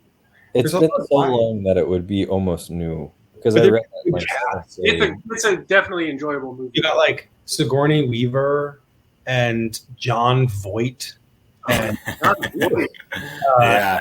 I think you mean Sigourney Beaver. Henry Winkler. Henry Winkler. Henry Winkler is in it. Yeah. I'll bet if you look up some of those kids, they ended up either doing something that you'd recognize or dying or like by overdose or something. You know. Oh, apparently Louis Sacker? Oh, Setcher? I Wrote wrote the, a lot of books. Zachar. That's so rare to have the script written by the writer of the book. I didn't know that. That's great. That's great. If I can spin off on something that I don't work for FX, but so I love TV. I did the Second City stuff because I want to write it. I love music too, but I watch a lot of TV, and I love American Crime Story. The first season was about O.J. Simpson, People vs. O.J. Simpson. I don't know if anyone saw it. And the second season was about the assassination of Gianni Versace by Andrew Cunanan. But anyway, both great. Are you in the 90s? Say that one more Is that a time. landline? Yes, in an office in like 1999. Can you answer this phone call on the screen? Yes, but anyway, wait, what were we talking about? There was that. You were talking about American, American Crime Story. Yeah, so there's that new season impeachment that's coming out, but so the guy who makes those shows, Ryan Murphy, he did a lot of like Glee and Nip Tuck and American Horror Story and Pose and all this stuff. And a lot of it is campy and Didn't flashy. he also do Desperate Housewives? No, that was Mark Cherry. That's a different man. But both men are gay. And so Ryan Murphy makes a lot of gay, weird shit. But American Crime Story, why I really appreciate it is because although, some of Ryan Murphy's shows I really like, some of them I'm like, okay. But for American Crime Story, he produces it and he directs some of it. But what he does is he finds the person who literally fucking wrote the book on it, on like the OJ case, like the book compiling everything that went on and happened.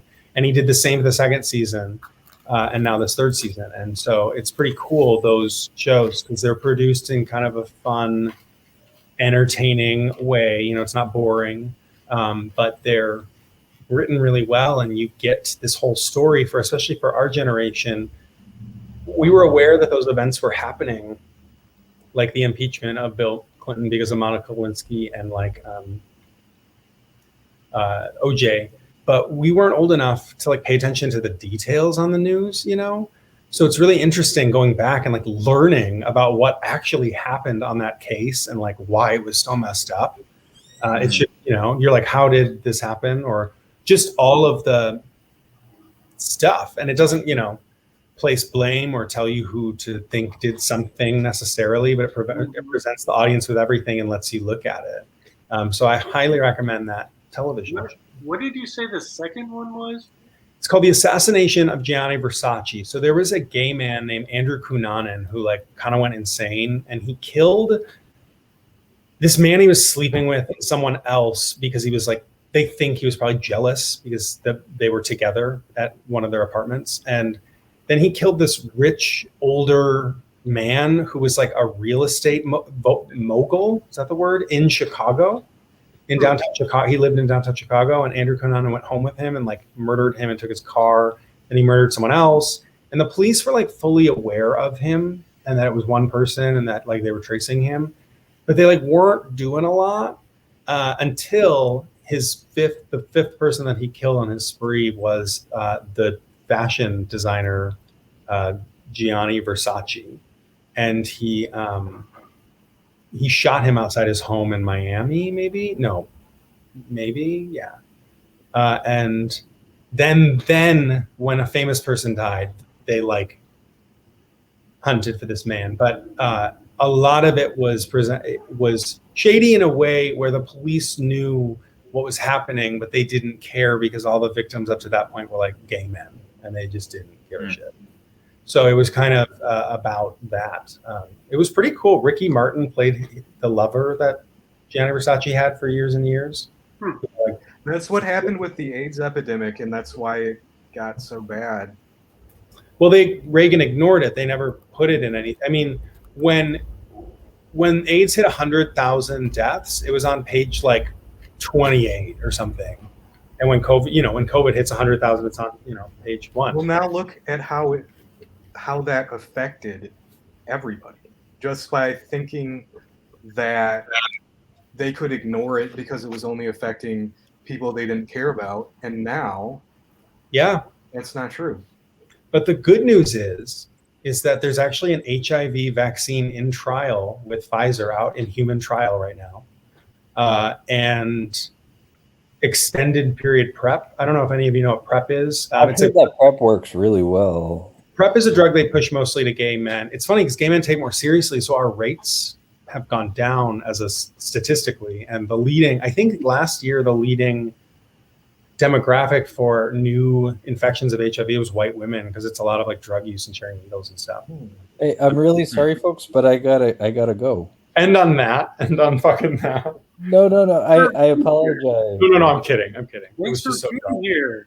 I was offered a random concert ticket to somebody who I like, and somebody's picking me up in like 10 minutes. Fuck yeah. That's very rare. Oh, let me show. Don't worry about it. Don't worry about it. We're not allowed to play stuff, right? No. Hold on, I'll give you their name. It's Alanis Morissette. I'm more interested in the opener. How did you know that Michael is a Morissette guy?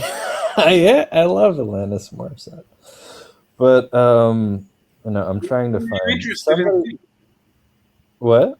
Who's the opener that you're interested in? No, do you? I'm trying to find it. I will tell you. I have to find it. I heard one of his songs and I was like, wow, he plays all the instruments himself. You really don't have to use too much of your 10 minutes. That's okay. That's okay. I apologize that I have to go. I schedule like an hour for this. So we've been talking a long time. Yeah. Yeah, we have. Yeah. All of you are just such amazing people. And I am so proud to know you. I'm so happy to know you. And you're just all such beautiful, wonderful, lovely people. I gotta go. You're so wonderful. Thanks for being here. Goodbye. Bye, Garbanzo. Nice to meet you. See you again soon. Yes. I don't know how to get out of this. He found a way. You figured it out. Yeah. Anyway, if you didn't know, PrEP is a drug that you can take daily, and basically it limits if you came in contact, if you had sex with someone who was HIV positive, you basically 99.9% chance you would not get it from them. Wow. But hopefully, most people know their status and are honest with you. But it's like a fail safe. You said there's an extended PrEP. They're gonna, I think they're gonna try trials so you don't have to take it daily anymore. You take it like weekly, which is just helpful because you're not. Wow. That's great. So it's interesting, because like you said, Max, that kind of shit affects everyone. Mm-hmm. It's also kind of tragic because I need to read a book on this, but like there's gay people kind of lost. It's not generational as in blood and relative, but we lost like our elders because a whole generation was like wiped out. It is tragic, and it's not just gay people. It's everyone lost yes a lot of really creative and amazing people. No, totally. It's just for like basically like I've had a lucky experience meeting older gay men through the theater that I've done, and there's just stories there from like fucking Stonewall and shit from like before it was accepted and before that changeover, which really kind of started to happen socially in the 90s, but we started to see more representation on television in the 2000s. And then we started to see like rights change at a federal level later in the 2000s. But to hear those stories and stuff, that's what I mean is like and you're right, in any case, we're missing those stories. Yeah, I get what you're saying though. Culture specifically. I guess I just feel like people don't recognize enough how that widespread. Well, how everybody would have benefited from caring about those people, and our lives would all be better. Yeah, so many people. That's why L comes first in LGBTQ, because it used to be different. And during the AIDS epidemic, when like doctors and nurses and stuff, still as they learned that it was passed through like blood or fluid, and you couldn't just get it from taking care of someone at a hospital, they would ignore them. So lesbians, and it wasn't as rampant in the lesbian community, they would go to the bedside of gay men whose families, were long gone to them, and like stay with them in the final days. And because of that act of like so many of the community like moved the L to the front of the group, which is kind of cool. That's really interesting. Yeah, it's sad. Didn't Princess Di have a big impact on how HIV and AIDS was viewed after like visiting AIDS patients in the hospital and touching them and giving them hugs? Yeah, I think that was really like one of the first like worldwide images of someone really important like politically to the world doing something like that. I think talk show hosts may have done stuff like that, but like Princess Diana kind of like had to make other people step up in that moment a little bit. Yeah, that was really impressive. And I was also really impressed because I was reading about Tammy Faye Baker, and she did that. Yeah, I was amazed. I thought she was like some kind of like crazy, evil evangelical person, but her and her husband were televangelists, but yeah, she was really supportive of the gay community and early on. And then I think he had a man like on a screen because he couldn't travel because he was across the country and he was living with HIV. So I think she like had him on her show and stuff. I read that she repeatedly advocated for the audience to Be gay. She's like, okay. what? No, I'm just messing around. I couldn't hear you. Advocated for the audience to turn gay at that moment. Oh yeah, no, that goes without saying. She was like advocating for like the idea that their religion meant that they had to treat people with HIV well. Yeah, I think Obviously, it didn't have that much of an effect, but I think it's really amazingly impressive that she did that. yeah, I think she stood up to like her network and like her husband, who fucking there were all of these gay scandals with her husband, and it's like, Oh, here's really? here's the thing about that conversation though, and something like that comes up about a man being gay, is I feel that there's a lot more bisexuality in the world than men than they acknowledge, because like it's a masculinity thing, because it can exist for women but not men. You know, a girl can make out with a girl at a party and everyone's like, that's hot, but no one expects her to break up with her boyfriend the next day. But if a guy like kissed someone once at a party, he'd be a fucking faggot the whole rest of his life at school. So they don't allow standard. So some of those people that get caught, like politicians and famous people who get caught with like male prostitutes, or like men of age, not the other stuff. But I think that some of them are on a bisexual spectrum, maybe, but they get lumped in. And Well, it's hard to say because we don't know. Yeah, Anyone knows, only them. but it's just funny how also a lot of people who preach it are the loudest ones, are the ones who are hiding something. Yeah, I read that the more homophobic somebody is, the more likely they are to have homosexual, like Attracting subconscious to- homosexual desires. Sure, yeah. Like scientifically, that has been studied. I mean, it makes sense. It's just a defense mechanism, right? You know, like if I make fun of others and I'm like, ah, then no one will look at me. You know. I feel like Yeah, every projection. That's what it's called. Oh yeah, there you go. Everything can be a defense mechanism. Everything, you look at any person's behavior, anything they do, it's like we just do it all day. It's kind of fun. You know? Why don't we think about our defense mechanisms and I do a lot. share something?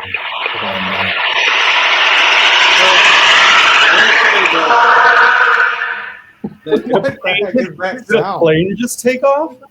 that train that went behind you, maybe it's a defense mechanism that I just made a train happen in front of me. Right. Right. Anyone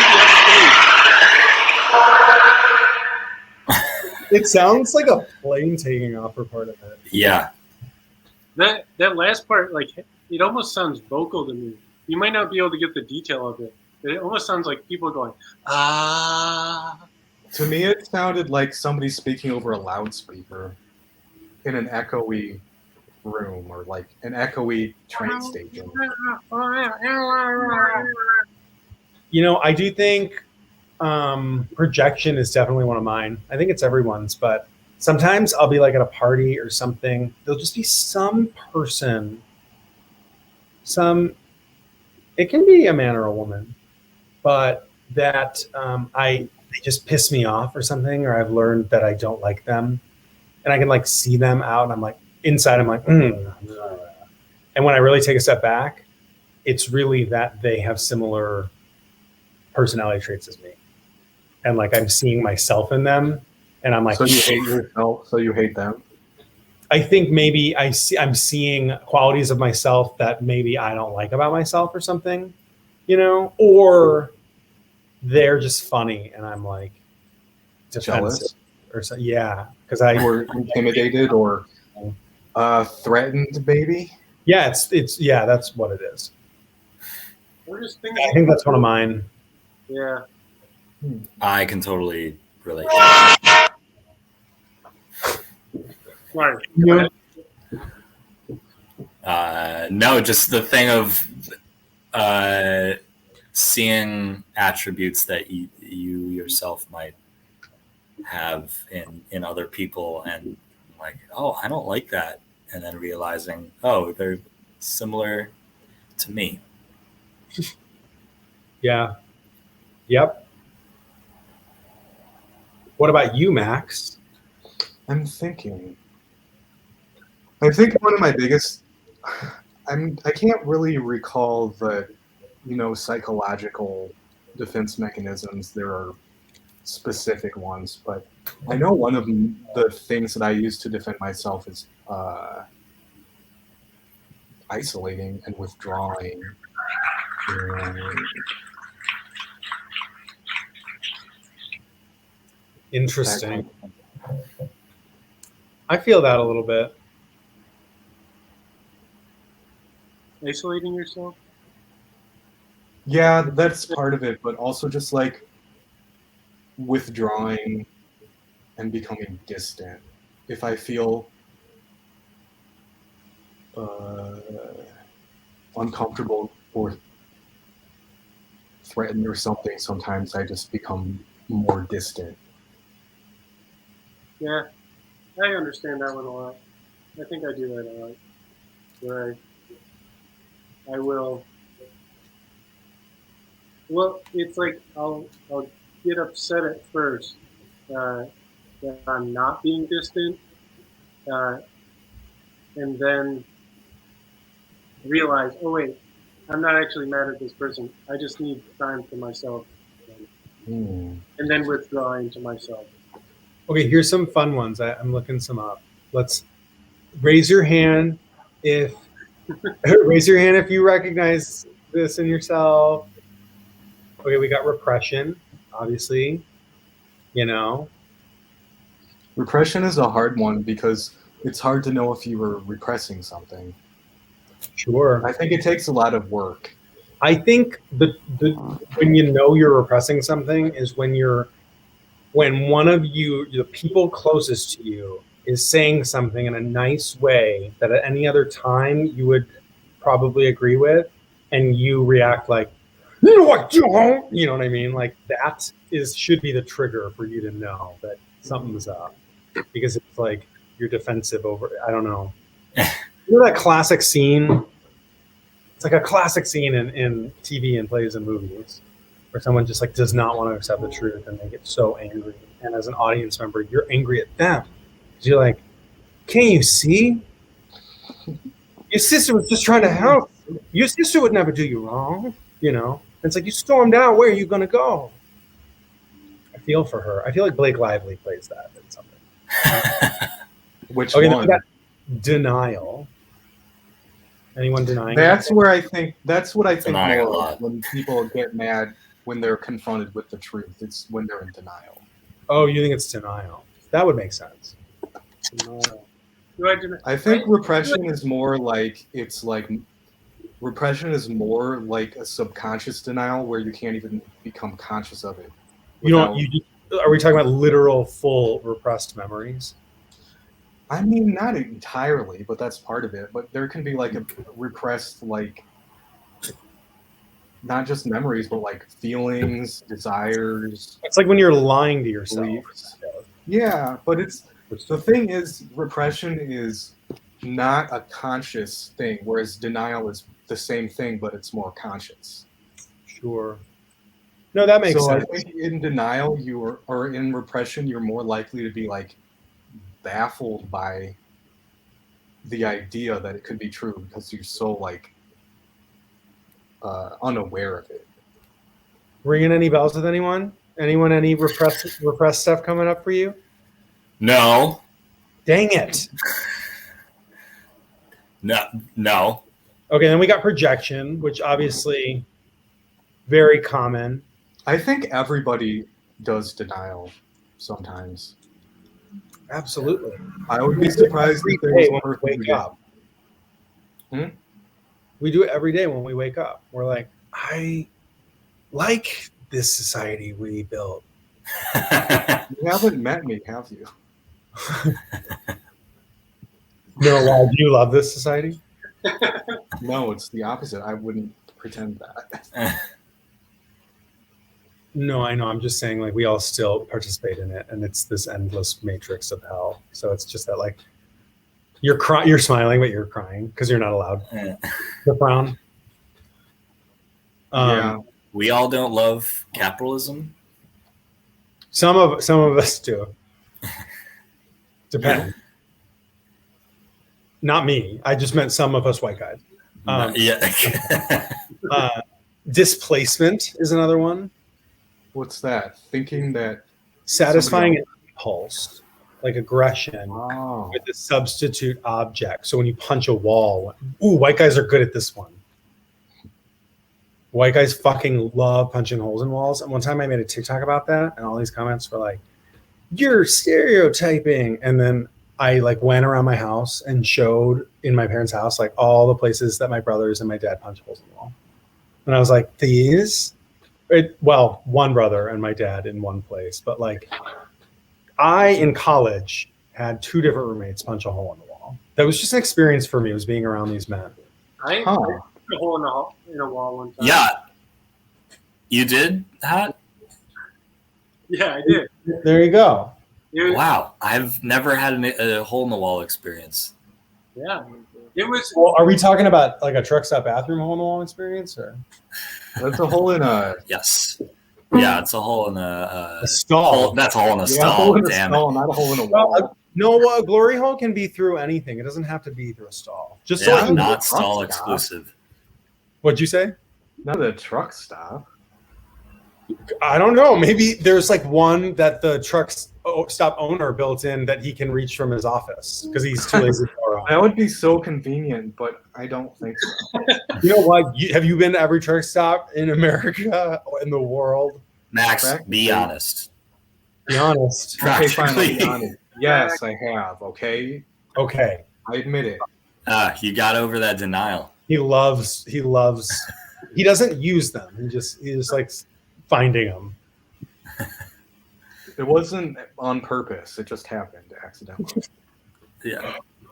Oh my God. I'm sorry It for does. where I take some of these conversations. Just No. to let you know. But I hope you like the journey. Yeah. Yeah. I mean, basically, this entire thing that we're doing right now is all journey, no destination. Yeah. Exactly. And that's what we call That could be the attention deficit. slogan or whatever for your show. The hot show. All journey, no destination. Ooh. Yeah, because you have to have like a little blurb under stuff a lot of the time. Mm.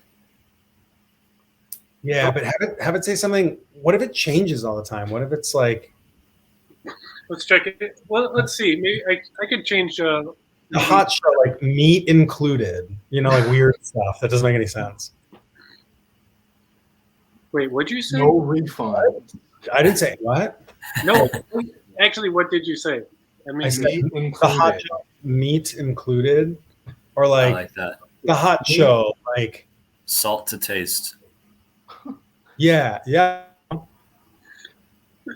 Like I like the idea of people the hot show. seasoning their TV, What?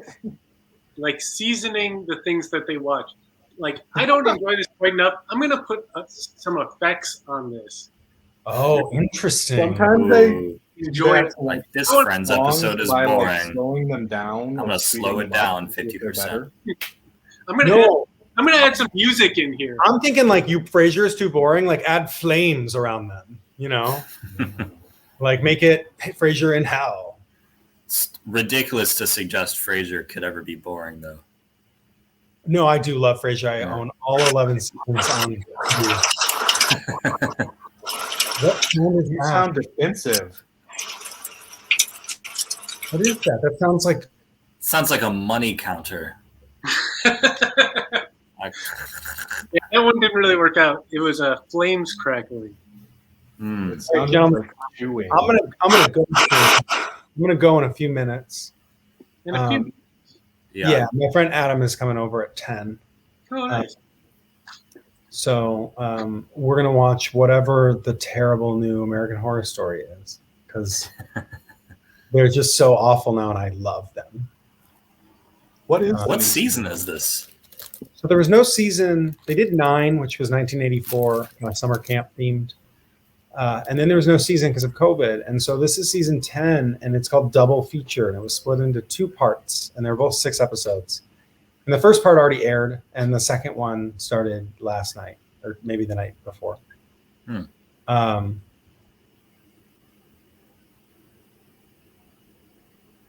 Sorry, I just wanted to highlight that because Amy seemed. So I've heard this point. As a gay man, what I'll say is I don't care. I think the standard should be that if you're homophobic, everyone is just going to assume you're gay. And if you really hate gay people, you're not going to want people to assume you're gay. So you better not be homophobic in public, at least. Otherwise, we're just going to assume you're gay. I agree with that. That's how I think it should be. Because if they really hate gay people that much, they're not going to risk that. Amy has put a response. Not a response because this happened. I don't know though. I mean, it's not just popularized in TV. I read about it being studied scientifically. I mean, homophobia is a branch of misogyny because it comes down to anything that's not masculine is bad, because femininity is apparently the opposite of masculinity. So anything that's feminine is bad. So any feminine behavior in males' behaviors is seen as bad. And that doesn't just affect gay men, it affects straight men, because straight men aren't allowed to show their emotions or talk about them when they're with each other, which is something that gay men and women often do with each other, and express and talk about our feelings about who we're dating. Or I'll call my best friend and be like, and describe the sex I just had, which can be very helpful sometimes, like an openness. But it is a branch of misogyny, because it's all about gay men are taught these same standards in the patriarchy, and we there's a problem with internalized homophobia in the gay community, because there's mask for mask, or masculine gay men will think that they're better than feminine gay men, or not be attracted to, or post on their dating profile no femme men, and it's really. Because it's what is it that even, what does any of it even mean? So strange. It's all kind of a construct.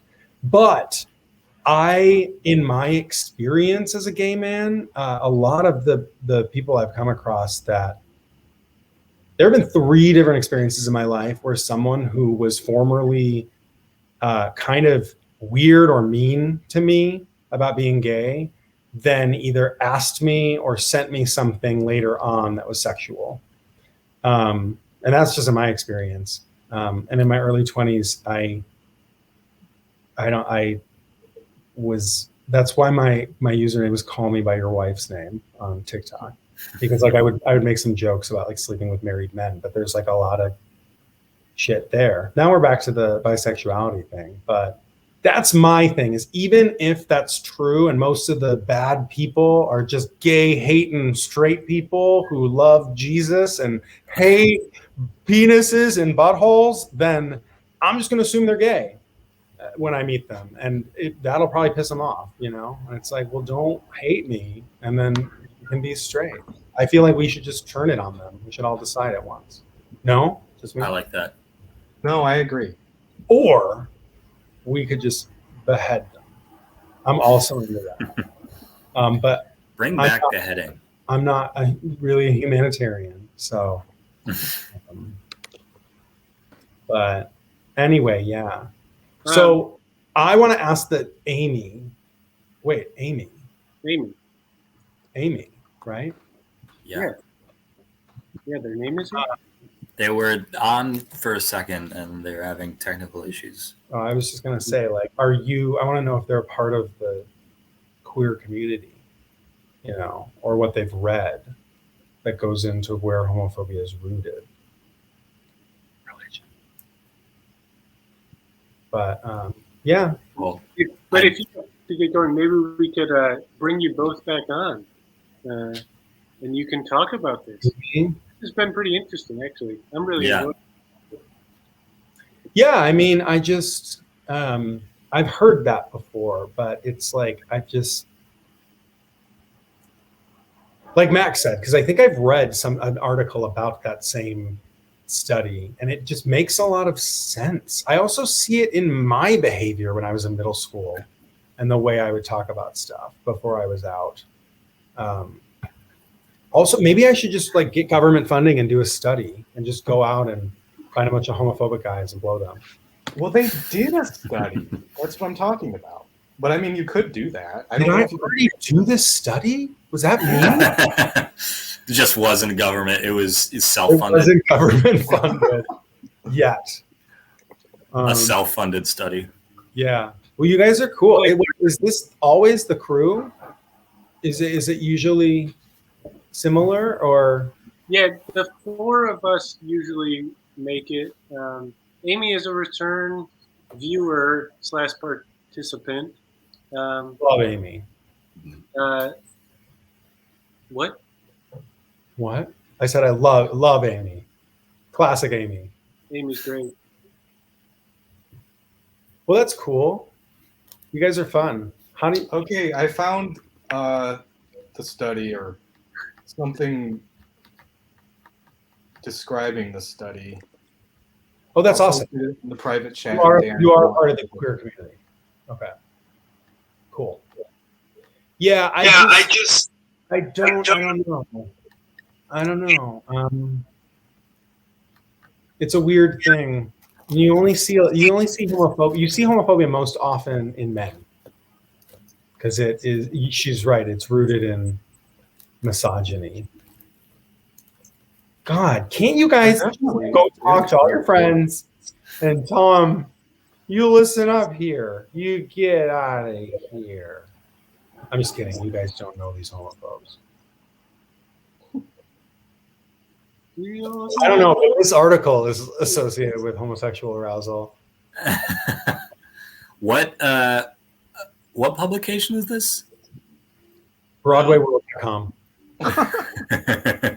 Amazon.com. Hold on here. I just want to point out that Otter was playing the guitar right there. Those guitar strums. Oh my God.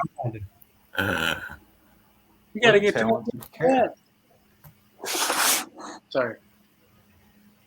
Just needed to. Trying to make Otter full screen. Couldn't. Yeah, it's okay. He's gone. He's gone. I love penile circumference monitoring. It's one of my favorites. National Library of Medicine.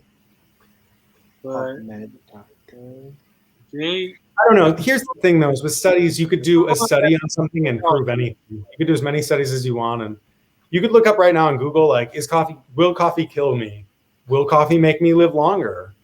Does coffee have any effect, actually? And you'll find that is true, but I mean, you can't just like completely throw out all scientific studies.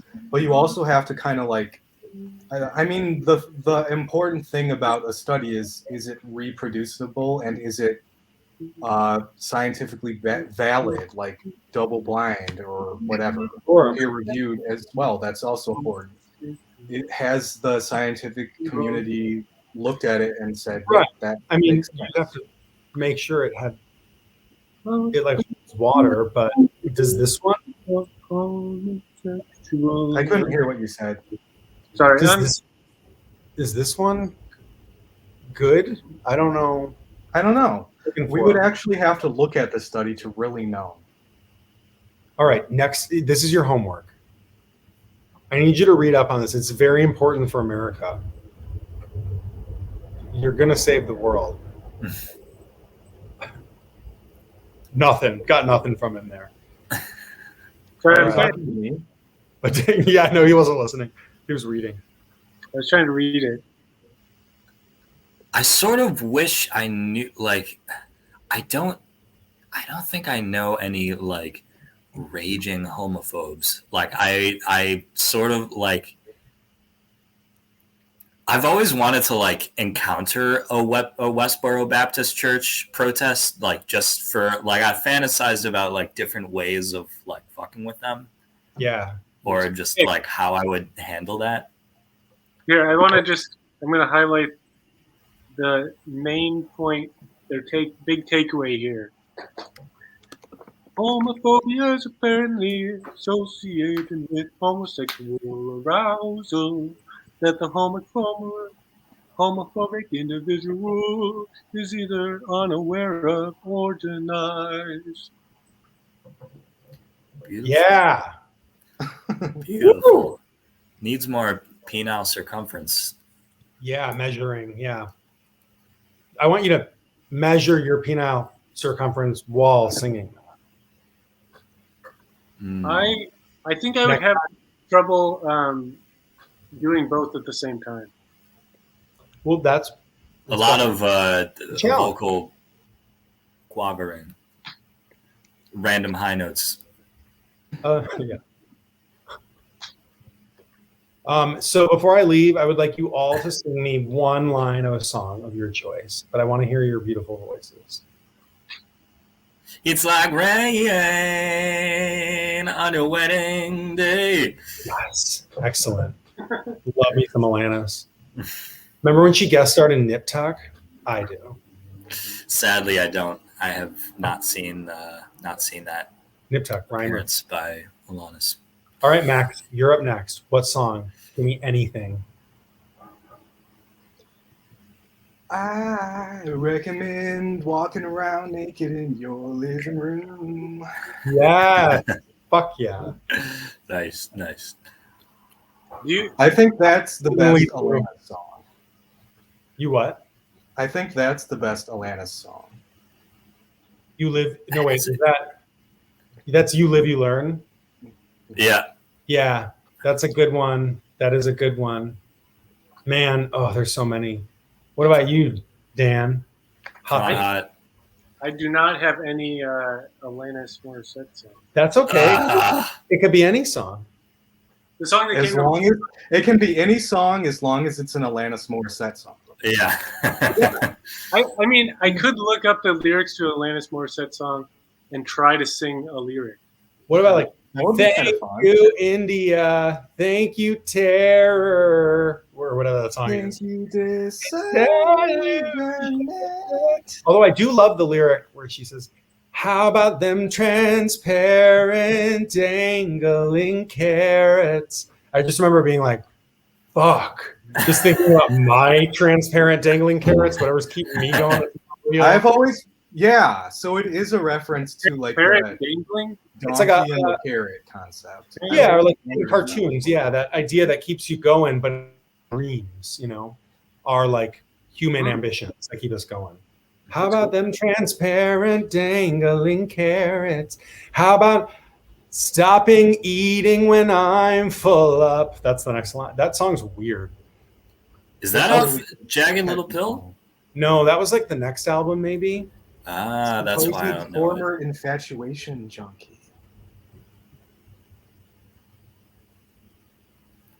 It's a fair point. A fantasy fetish? I think that is definitely true. That is not something that should be condoned or encouraged for people to think that. Because people don't bully out of like, I mean, I think sometimes when people are unhealthy or like really immature, they might, but that doesn't make it okay. And it's not like it's a reason like, oh, he just likes you. It's not a valid excuse when somebody's treating you poorly to just. I know what you're talking about, though. Like in I think it might be the first episode of Queer as Folk, which was like a gay show on Showtime in the early 2000s before there were a lot of, it was like Will and Grace existed. And then, on like a premium channel, there was Queer as Folk. What about the L Word? Well, the L Word was the lesbian version of Queer as Folk. But in the first episode, the bully at the high school is in detention with the little gay boy for making fun of him. And they like end up knocking all this shit over and like laughing. And then they sit down and then the bully ends up being like kind of gay. And then the twink like gives him an HJ. But like that is what she's talking about, that bully to thing. But I don't think it's Oh, bully. there's another show that actually is doing that right now called Sex Education on Netflix.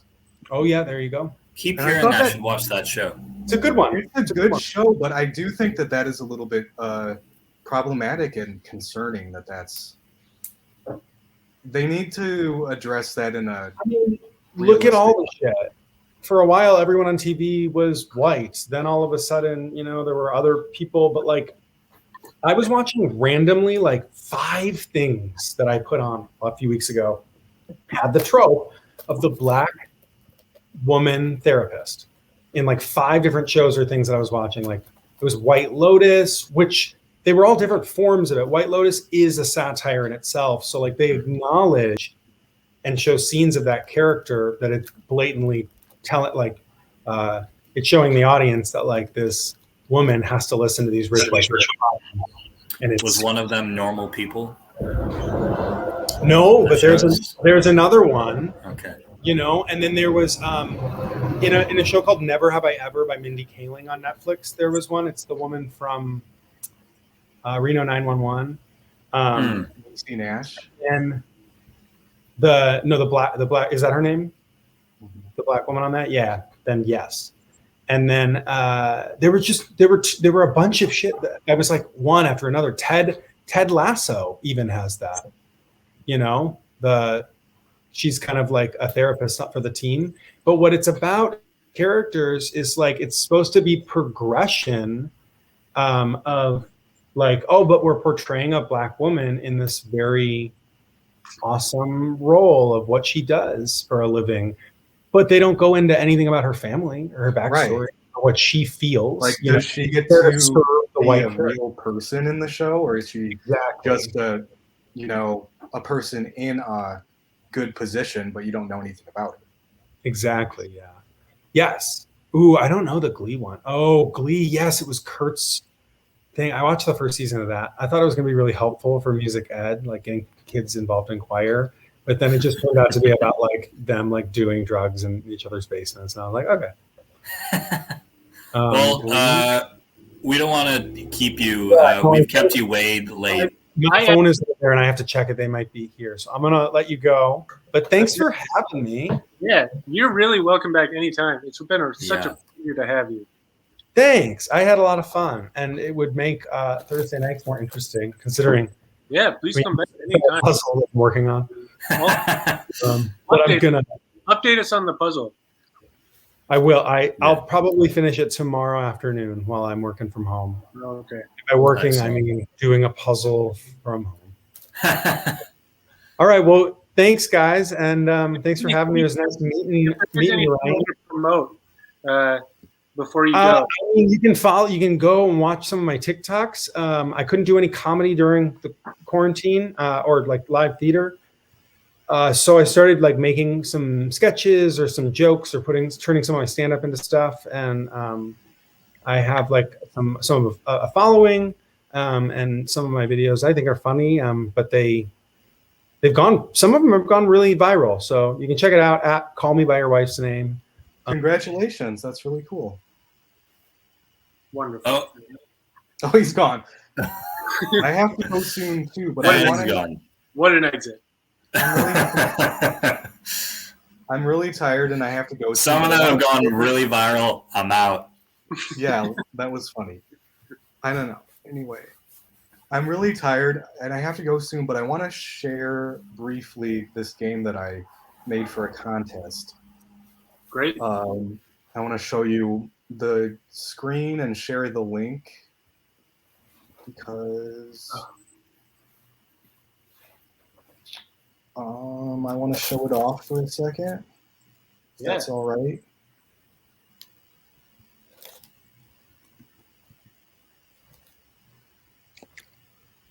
Wow. So, hell yeah.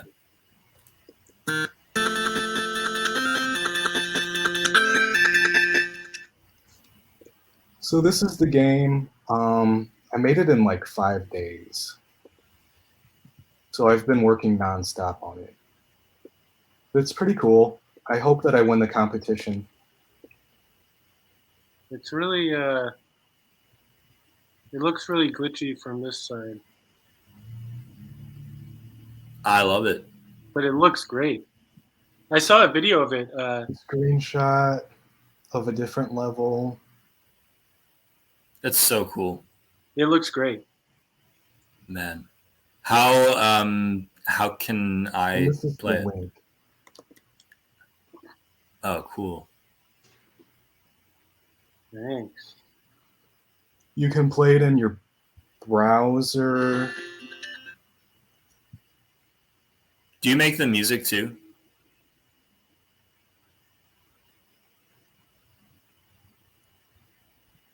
Max, you make the music too? Sorry, I had it down because the volume was up. Did you say something? Oh, Yeah. I asked if you made the music. I did. Yep. Awesome. Yeah. I'm pretty happy with the music. Should be. Thanks. I was working really fast, so I explored using pieces of songs in other songs, and then I would kind of like change it around to make it fit the mood. So kind of like what Super Mario World did, but not quite as focused on one specific melody. I just did do some repetition.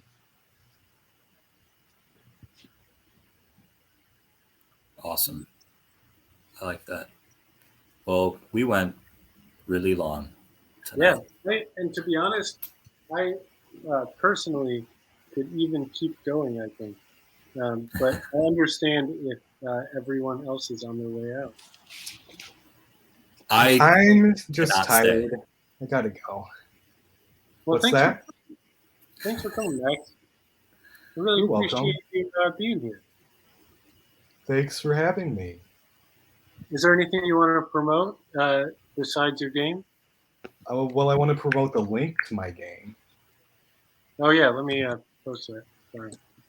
That's really the main thing. And of course, I always have music on Spotify and other streaming services that I think everybody should listen to on repeat all day. That would be really good for my numbers. And I would like that. Numbers guy. It's not about the numbers. Kind of is. Yeah, it is. It is, though. It really is. Thanks to Spotify. Yeah. But yeah.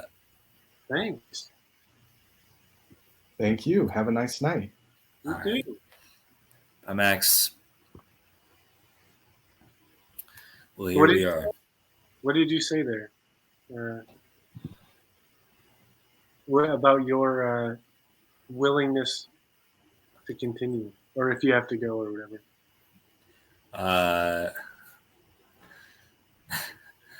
I had plans with a friend.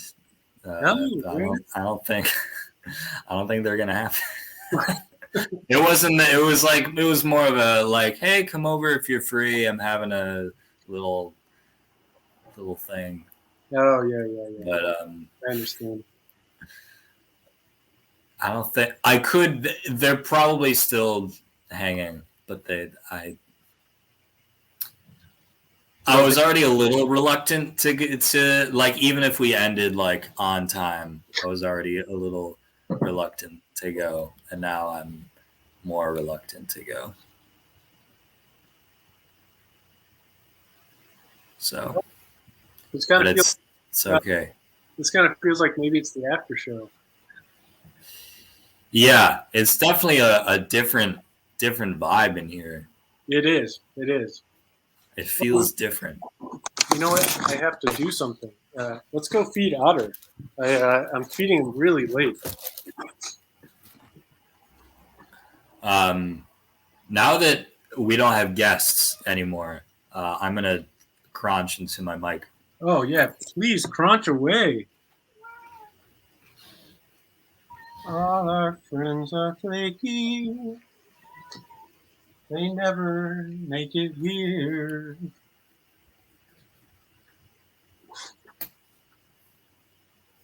I gotta feed you. I'm sorry, it's so late. I meant to do it before the show started, but I was distracted. And Otter wasn't very hungry then. She still had a lot of food from earlier. Should I Should I call my friend? I mean, if you got to call him. Nah, I shouldn't. Amy, if you would like to try again to get on, please do. It'd be great to see you. All right. I must go. All right. Well, thanks so much for being on. This was a great show. Yeah, this was a very enjoyable one in my mind. And Otter, chow down. He's so excited too. Great view of your ass. Okay. Goodbye. Right. Love you, hot. Love everyone who's on the show tonight. You want to promote anything? I want to promote Otter right now. Yeah. Eating It's this a good food. thing. Okay. Goodbye.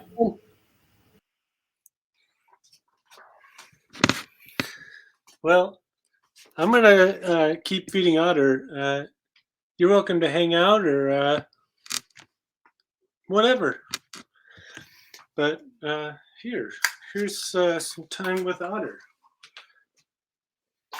It's feeding Otter time. I really think it's fine, but I'm feeling kind of bad. 'Cause I don't know. I think he's kind of mad.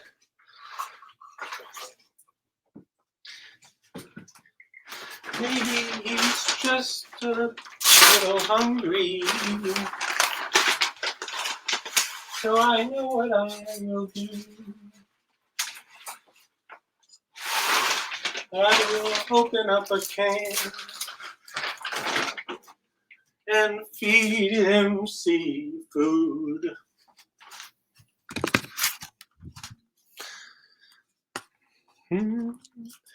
I just was feeding Otter, but I guess I'm finished now. And I'm walking towards my bedroom.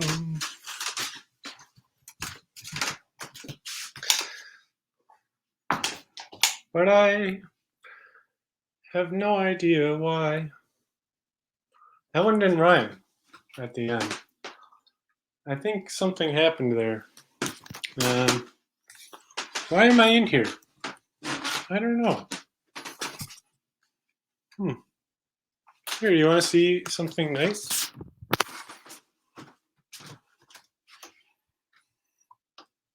This is a painting that one of my grandfathers did for my other grandfather. One of my dad's dad was an artist and painted, and my mom's dad really liked large ships like this.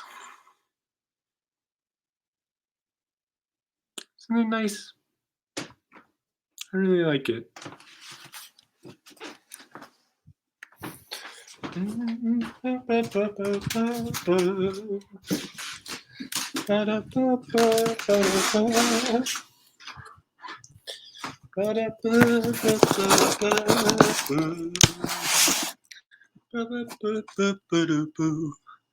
Oh man, I know it's buffering, but I am very excited that Amy Poop is here. Amy!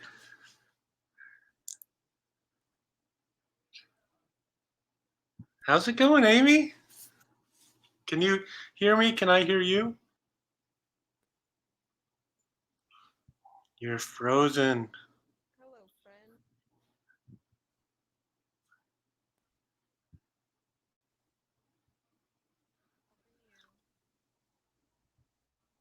I can't. I haven't heard you yet. Have you made any noises?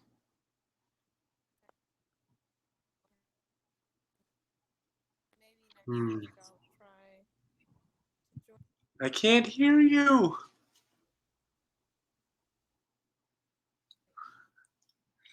It's so nice to see your face. And it's even nice to see your name. I was thinking about maybe singing another little song. If you want, maybe it would. Oh, I don't know. I guess that won't work.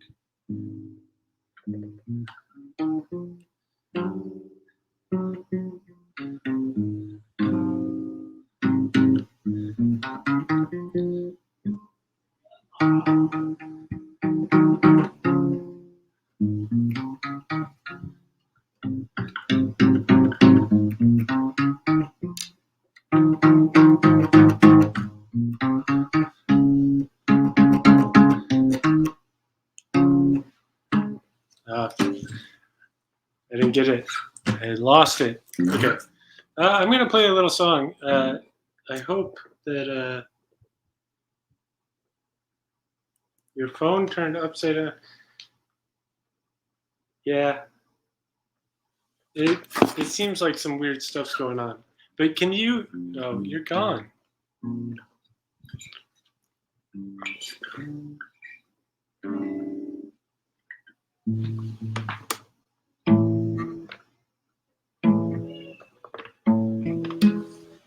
Okay, this is a little song that I wrote.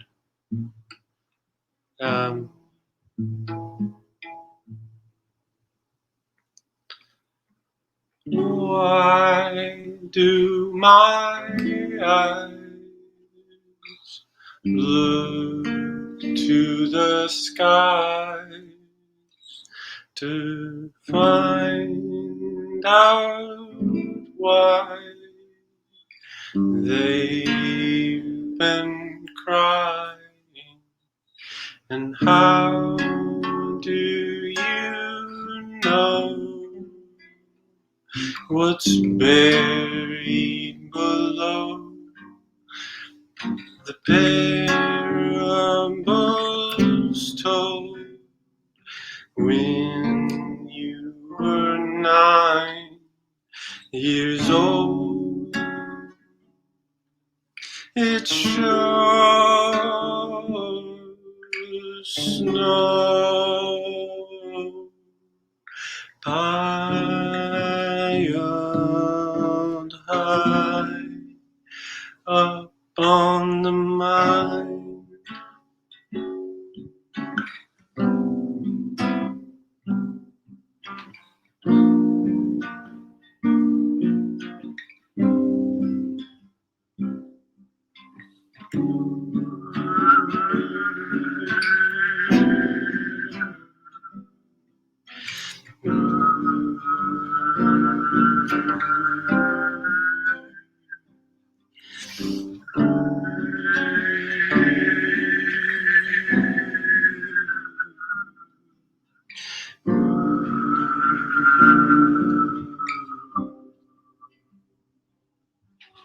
And here's where it gets weird. Here we might find fear. The clouds are frowning while we're drowning.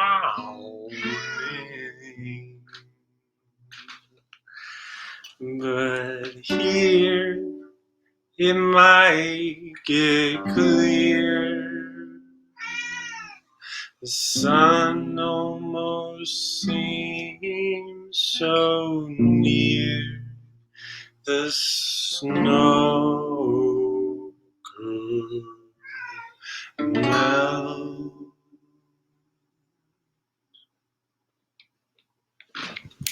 Yeah, Otter came in. He came in right on this, me singing, here's where it gets weird. Here we might find fear. Like, what an entrance. Like, meow, meow. Great. Wonderful. Well, I should probably wrap this up fairly soon. It's really been a very lovely time. Thanks so much for watching. I hope you've enjoyed it. Thanks, Amy, for contributing all the. I had a feeling that you and Andrew would connect, but the way that you connected was so nice. Like the things that you were talking about together and stuff. Like it was just made me like real happy to be doing this. This has been a really nice night. I like it. So I don't know. Do you want to hear another song? I know there's a really long delay here. I don't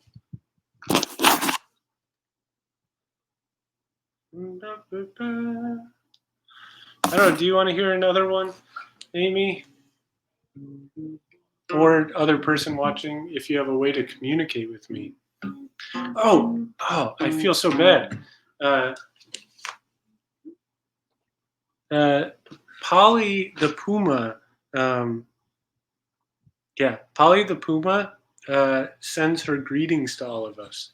I should have said it earlier when we had other folks on, but it was. I sent out a little email inviting folks to come, which I send it out to everyone. So if you ever want to be getting those emails to join us on here, or to watch, and I tell you what it's going to be about, you can send an email to hotthecat@gmail.com. Let me put this up. hotthecat@gmail.com. Send me an email. You can even just say subscribe, and I will send an email every Thursday saying what the show is about and sending you a link to join if you want.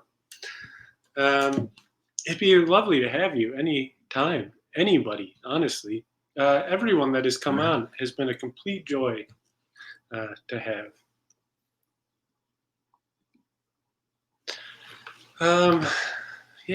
I actually might just keep that up there. Also, if you prefer other methods of contacting, here, let me put this up. I think maybe I will do another song. Find us on social media at Hop the Cat. We don't have a TikTok, but I think we have other major ones.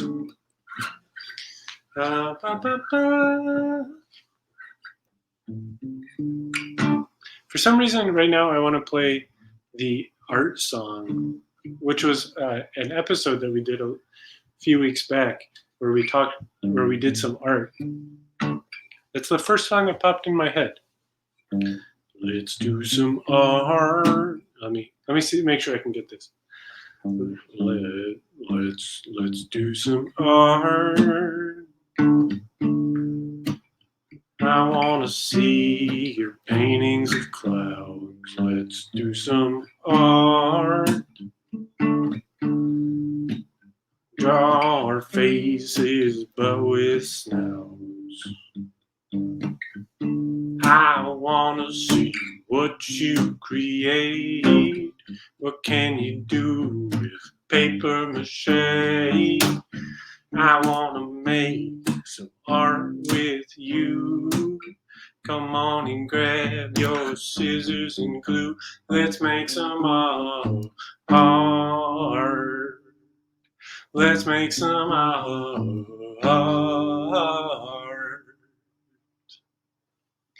Yeah.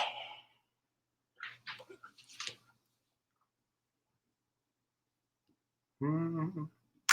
Something really fun about playing little songs, you know? Just like these short little songs are just so pleasant. I don't know. Yeah.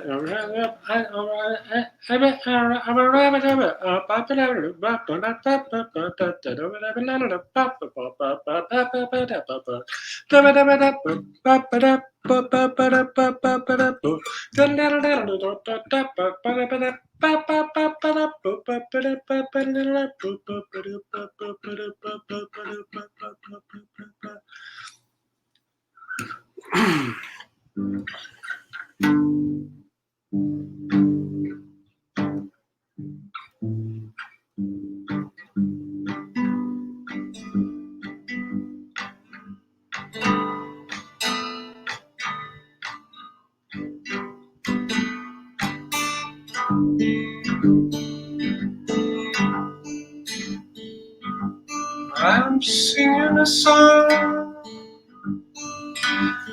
I'm just singing a song for that one person.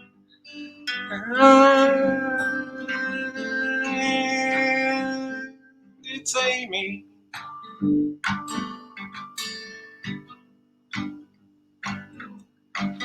I'm swinging along with this song about Amy.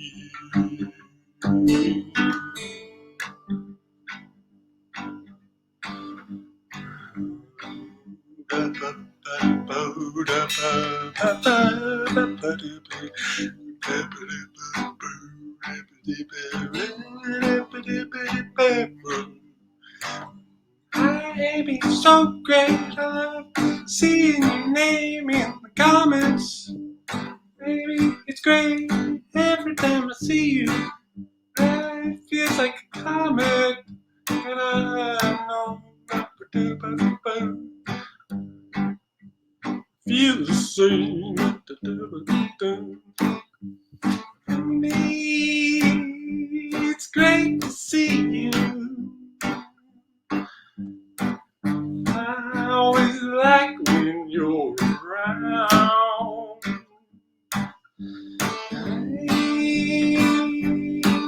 It's great to be here.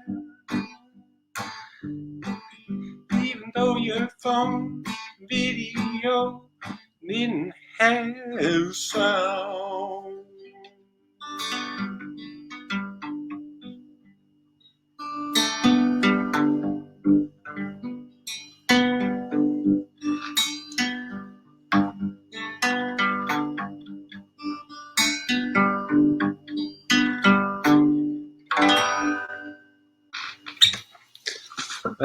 That one was for you, Amy. Yeah. Oh, what do you do? You know, like isn't it, like of all the ways that I could be spending my time, this is just about the best, isn't it? Like just hanging out with Amy, hanging with Amy.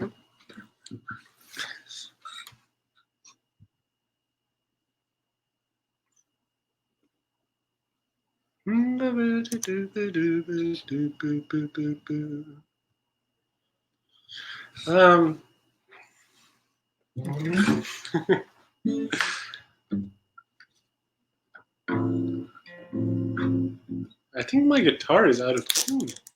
You'll have to excuse me tuning. I'm going to play the tuning song now.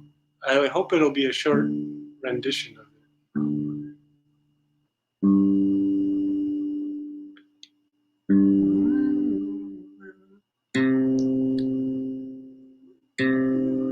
Reaching up a little bit there.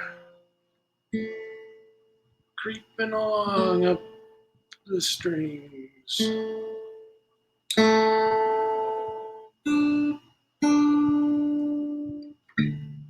That wasn't as bad as I thought it was going to be.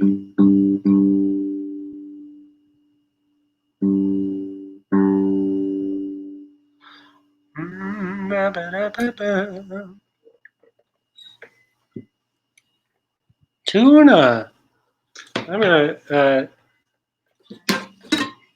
gonna throw some of these beautiful little comments up for anybody watching in the future who is not Amy,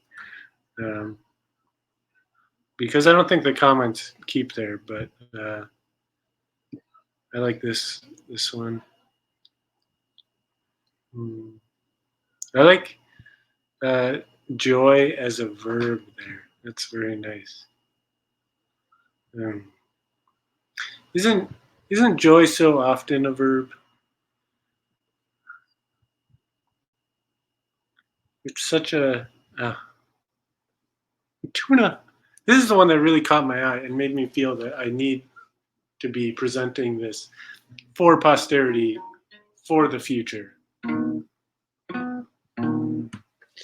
I wonder. I'm gonna try something here. I hope you don't mind, Amy.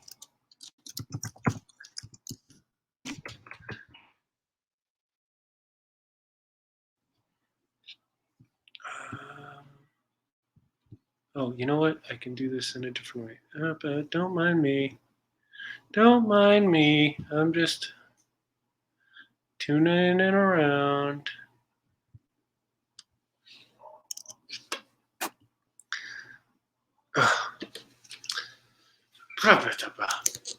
Well, maybe I'll sing another little song.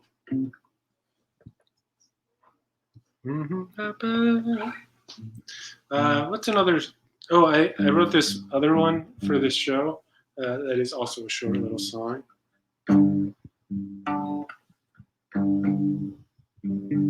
What happened? That is not right.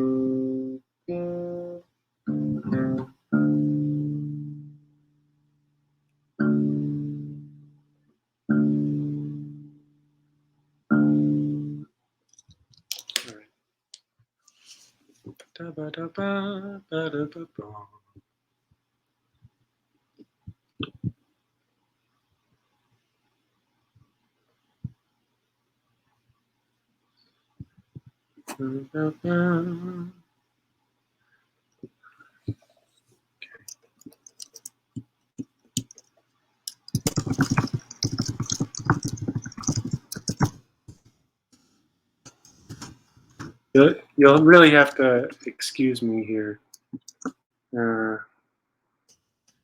I thought maybe there might be a place I can post this and see if we can get anyone else to join us.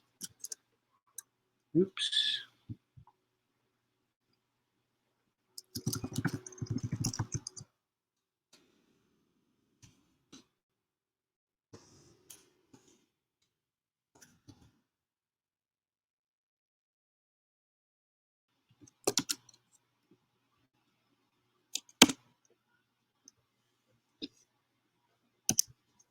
Okay. See what happens. Here's another little song that I wrote.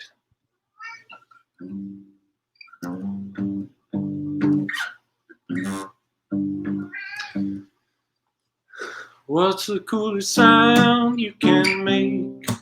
I wanna hear it when you shake a piece of paper or a rake.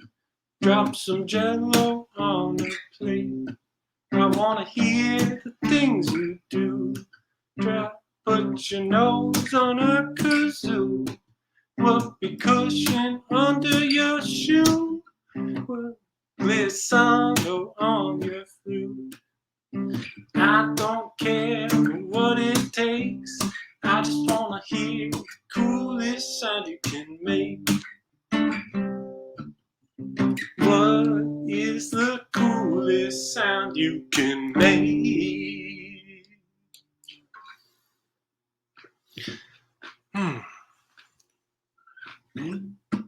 Ba ba ba ba da ba da ba ba.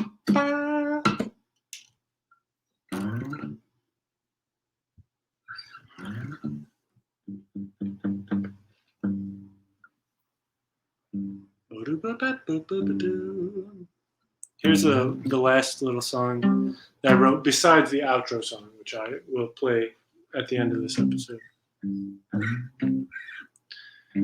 What do you? Oh, you probably heard this one, Amy. Possibly, anyway. This is a song I wrote. Oh, we are getting some viewers. Can you call me? Can you call me, Amy? And we can at least get your voice to making the a noise like a pterodactyl.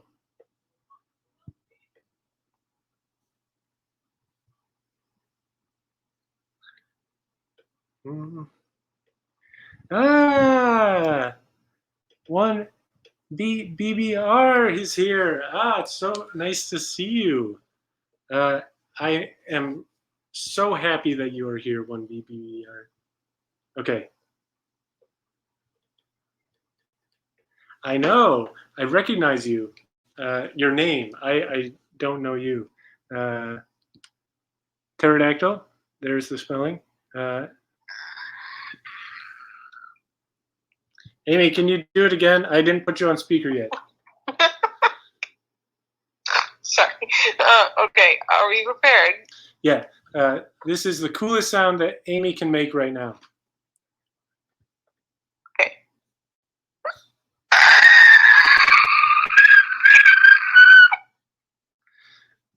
Wonderful. That was great. Can you talk me through that at all? How do you start doing that sound? Well, you have to first get very, very bored and then watch a video of pterodactyls. I wonder if we could find a video of pterodactyls. You know, I think it might have been, what's that dinosaur show that I watched when I was a kid? Land Before Time. Land Before Time. Unfortunately, we cannot show Land Before Time. Yeah. Well, I'm sure it was just some random, or, you know, maybe I had actually never seen Jurassic Park till I was in college, but I remember watching one of them like make a kind of squealy noise. And then you kind of like stretch your mouth, and then like it's like you're gonna burp and scream at the same time. Okay. Let's hear your best pterodactyl, Dan. Okay. Hold on.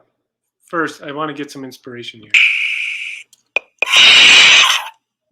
Can you hear that?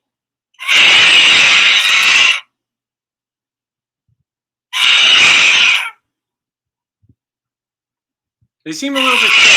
I liked the sound that you made. It had a screaming quality that these really just don't have. I think that it's therapeutic to let out a good pterodactyl noise every once in a while.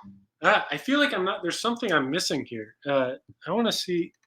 Oh, here we go.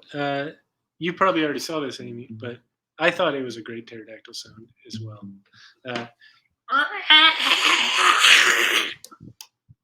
I don't feel like I'm getting. I feel like you've got it. I'm just having trouble. No, how do I get that sound? I don't know how to get that sound. I'm trying to think through how I would make that noise.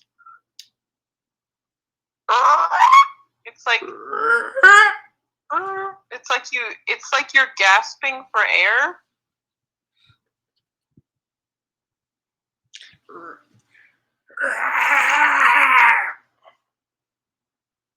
That was closer. I felt like that was closer. Yeah. It's kind of like you stretch you have to physically like stretch your mouth out and then like look downward and then upward. Like physically the motion. Like the motion helps. Yeah, there we go. That sounds a little more ferocious. Kind of like a good like a cat, like roar or something. Can you make it sound like a cricket, like a?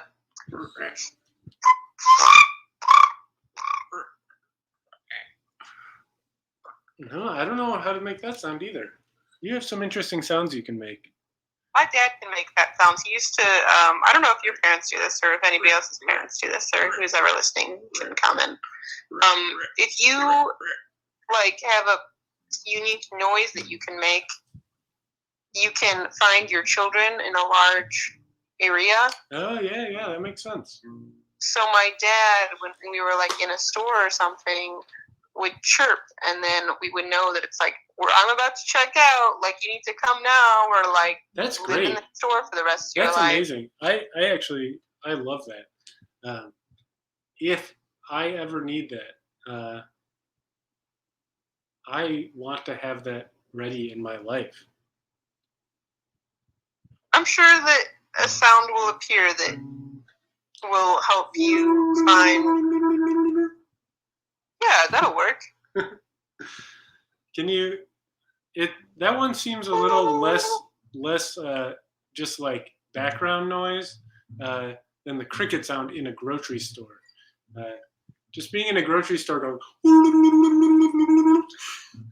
Yours sounds like it's much more underwater. I can't quite make that noise. Oh, it's just lower.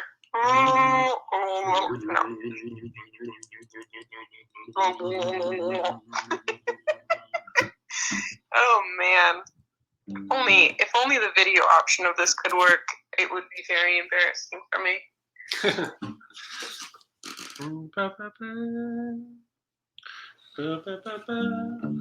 So I was gonna play the last song that I know how to do, or the last song of like songs for this show. So this might lead into something else. Well,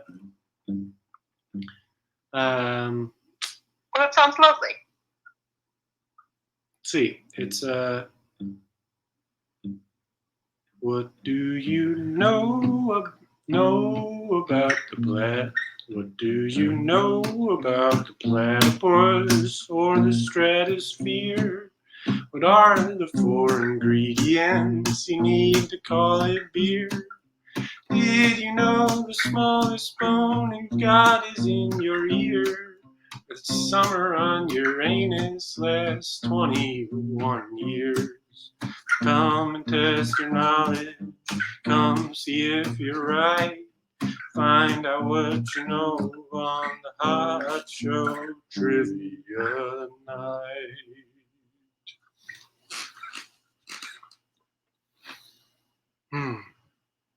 So if Amy, if you're up for it, I'd like to go through these with you. These questions. Yeah, that sounds fun.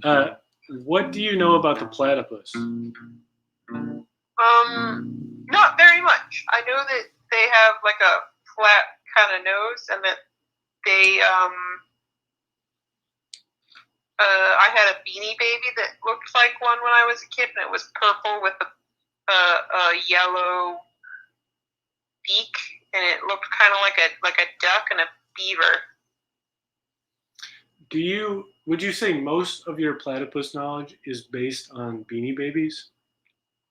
And or one that looks similar to a Pokemon. I've never seen a platypus in a zoo, and I probably have seen a photo of one, but my knowledge of them is mostly based on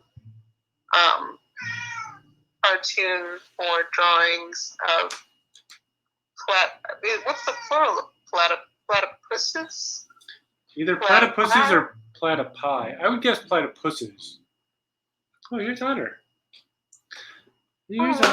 Here, Amy, did you know that here, this is a true or false for you. They are mammals that lay eggs, or the only mammals that lay eggs. True or false?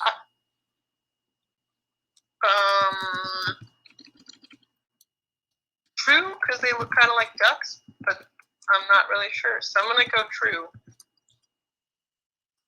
The only mammals that lay eggs. Oh, they are in fact not the only egg-laying mammal. The echidna, I don't know how to pronounce that word. Is also an egg-laying mammal.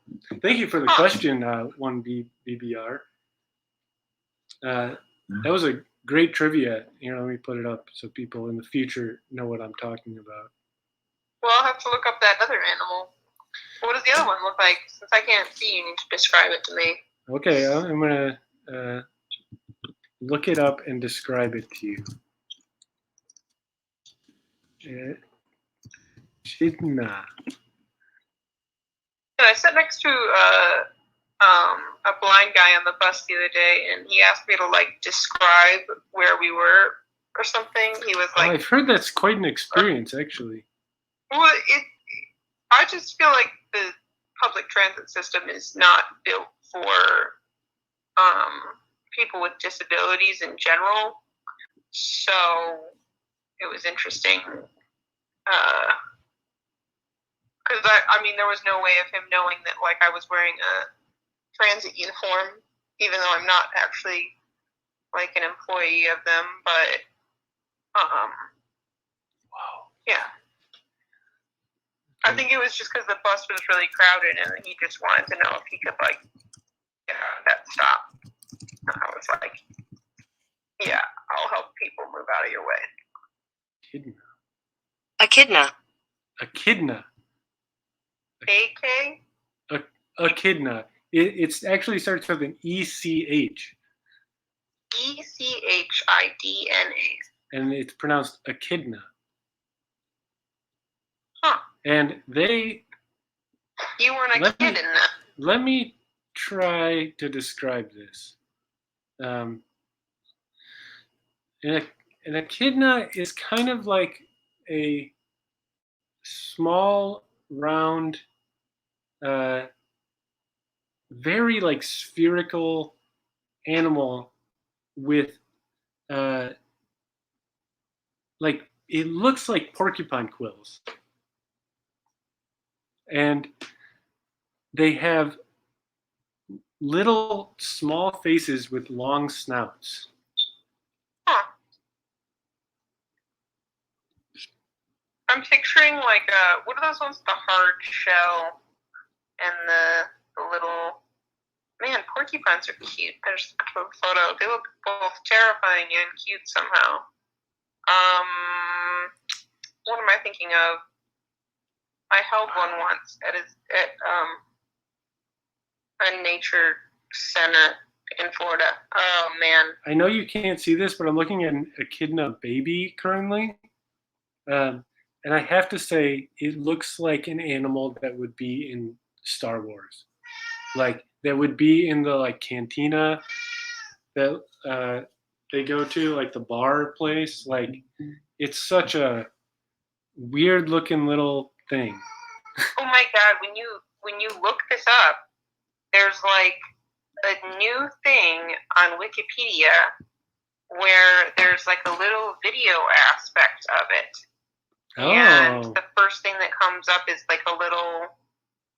Wow, this is... I wish I could share this. This is fascinating. So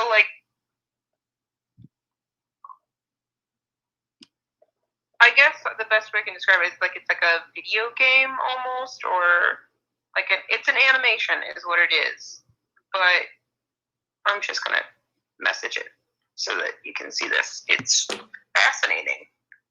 And I don't know if this comes up for everyone, but if you... Let's see. Yeah, I'm not searching on Google, so or am I? Yeah, I guess am. I was searching on Safari. No, I am searching on Google. I usually do not, but in this case, I am searching. Oh, whoa. Let me see. That might just be on mobile. I'm gonna show that. If anyone is on mobile watching, I would say check this out because it's pretty interesting. Look at that. This is what an echidna looks like when it's walking. It's like a little derpy thing. That's so cute. It is really cute. You know, one thing besides being egg-laying mammals, one thing I know about both of these animals um, is that they can sense electricity. Huh. How did they find that out? I want to make sure I'm actually right about this before I go telling things. This is trivia time here.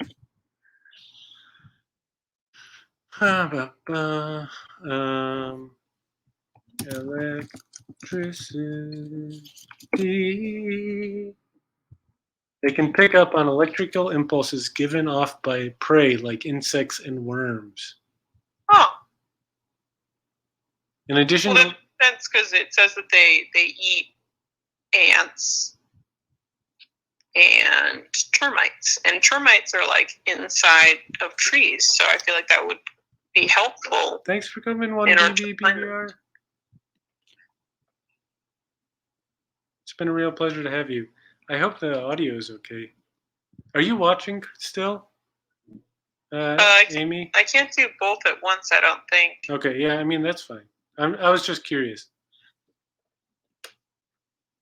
Can you please help me figure out what animal I'm thinking of? What did describe it? It's like a softball and an anteater. A softball and it's a softball sized thing that looks like similar to one of these. They also eat ants. Oh man, this is gonna drive me insane. I do not. I don't know if I know what animal you're talking about. It's a hard-shelled creature. I'm just gonna type in hard-shelled desert animal. Hard-shelled desert animal. Armadillo? Yes. Oh wow. Thank you. The hard shell is what got me. They kind of look like pigs in a way. I got to hold one, and they eat ants, and I watched an armadillo eat ants out of a test tube, and it has a tongue that is similar to a very specific kind of frog, and it sticks its tongue inside of the ant tube, and then it can reach really far, and you would be very surprised by the way the tongue works on that. Also, apparently, they have a nickname, the desert tortoise. Desert tortoise.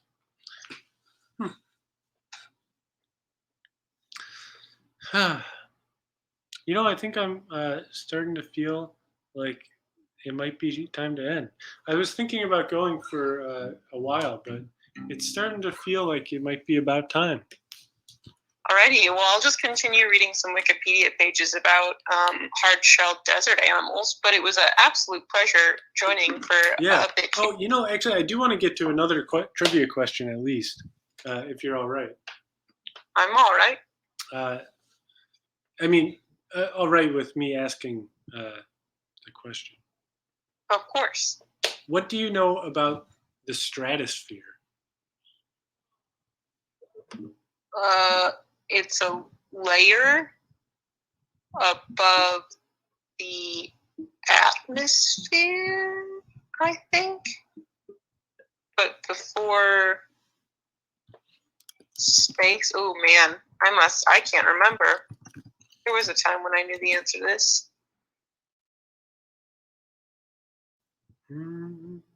Let's see. The stratosphere is an atmospheric layer. So it is within the atmosphere. Oh, okay. Composed of stratified temperature layers with the warm layers of air high in the sky and the cool layers of air in, and then it cuts off because I'm only looking at the Google result for the Wikipedia page of stratosphere. I'm guessing that the cool layers are low in the sky. Is there one called like a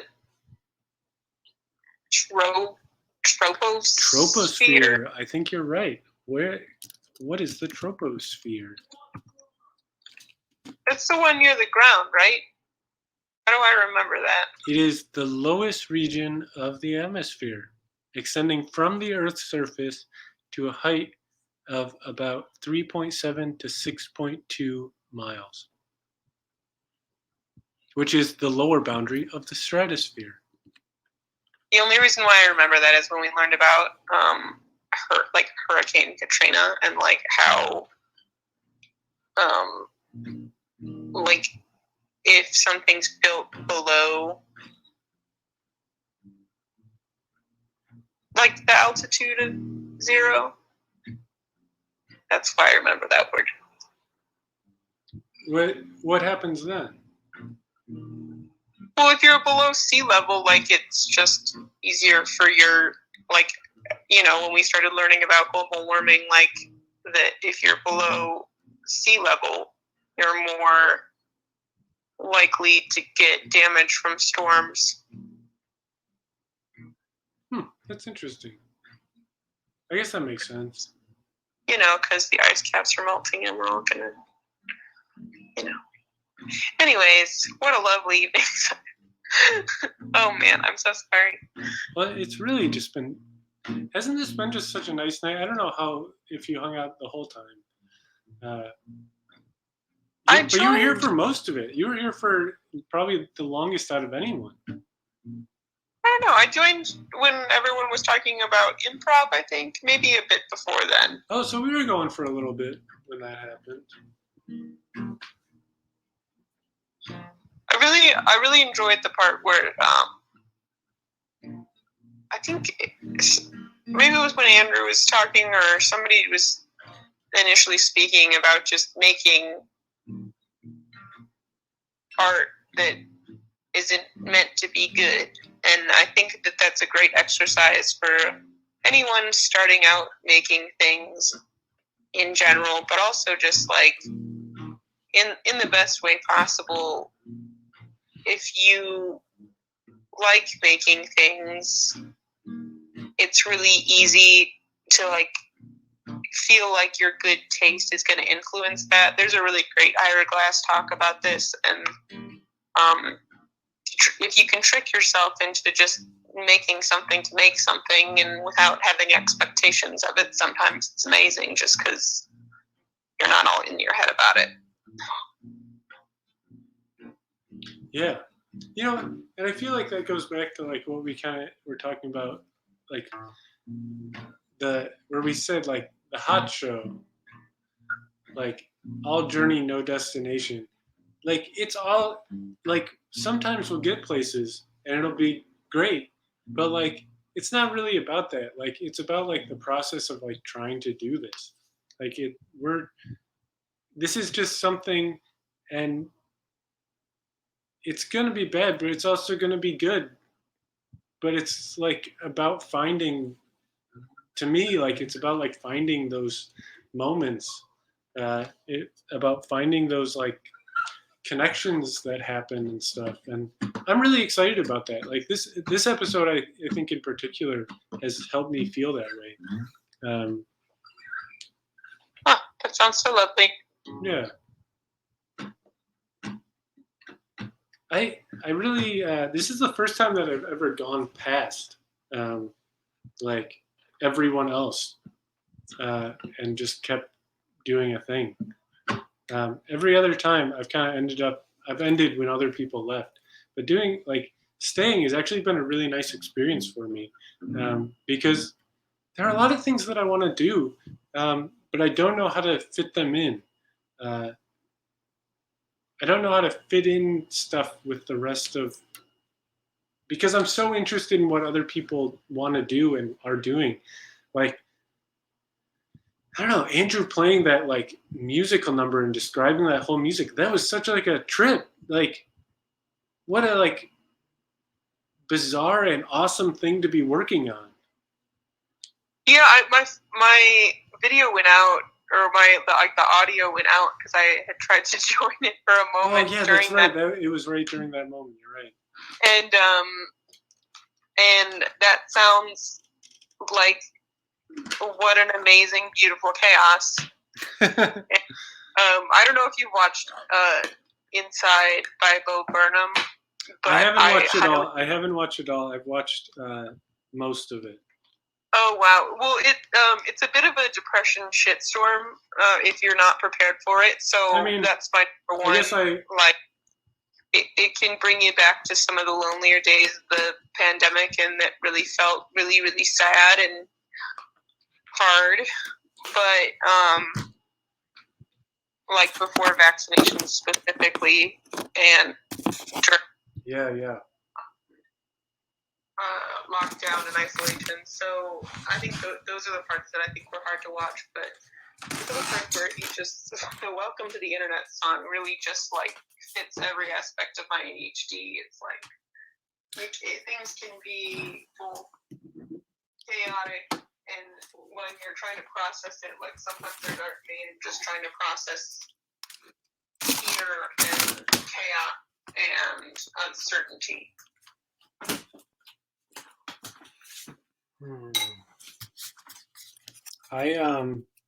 I haven't gotten to that one, and I'm really excited because I saw Phoebe Bridgers play it live. Oh yeah. Yeah, and it was great. Even like though I didn't know the song, like so many people around me were singing it. Like it was really pretty cool. What an amazing experience that is when you go to a concert and you don't know a song and then you hear a ton of people singing it and feeling joy, and then like suddenly like 3 months from then it's like one of your favorite songs, you know? I really enjoy that album, and there's this one. I know this is an odd thing, but there's a song on there called "All Eyes on Me," and it really motivates me. And like I was talking about how like when you guys just telling me, hey, I asked you guys like, hey, help me be accountable, tell me to fold my socks.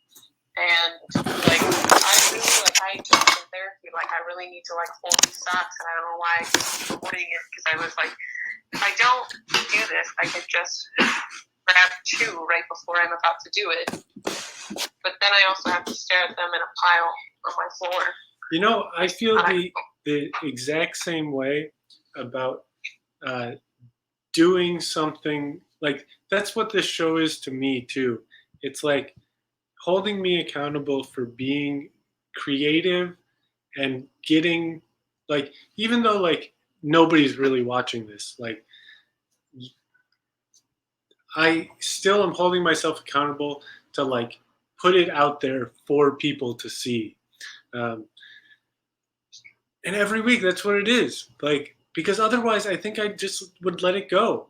I would let practicing my songs go because I'm doing other stuff. You know, I'm getting caught up in like the life of what I'm doing. But like, it's such an enjoyable experience to like come and like make a place where people can enjoy themselves, and like I can share my creativity out in the world.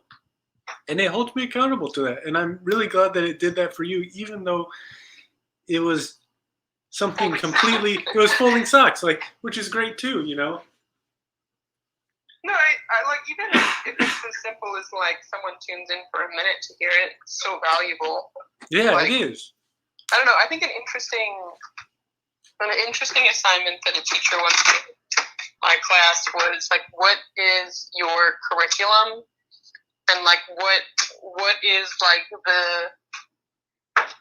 what are like the 5 artists or like YouTube videos you need to watch in order to like be in your curriculum? And I think you get, when you start to date someone, you kind of get some of those, or you introduce them to like, this is my favorite show, and if you watch all of it, you'll start to understand me a bit, or like some stuff like that. And that's interesting. What's one of those things for you? Well, it was one of those things is that Ira Glass video that I was talking about, and yeah, I promise I will share that. Put it, with oh yeah, you. yeah. And there, somebody like made illustrations to go along with it, so it's really like stimulating to watch, but it's kind of motivational. It just talks about making things even if they're bad. Another one is this Neil deGrasse Tyson talk where if you type in the most astounding fact, he talks about how the particles that make us up are the same particles that are in stars. And like he says this thing, like for some people that might make you feel small, but for me it feels big because there's this like connection between like, you know, it's just like a chemical bond connection like between us and the universe, you know, like, and I'm not an astrology person. That's not really something that I'm into astronomy, but not necessarily astrology. Mm-hmm. But I can see why people like that.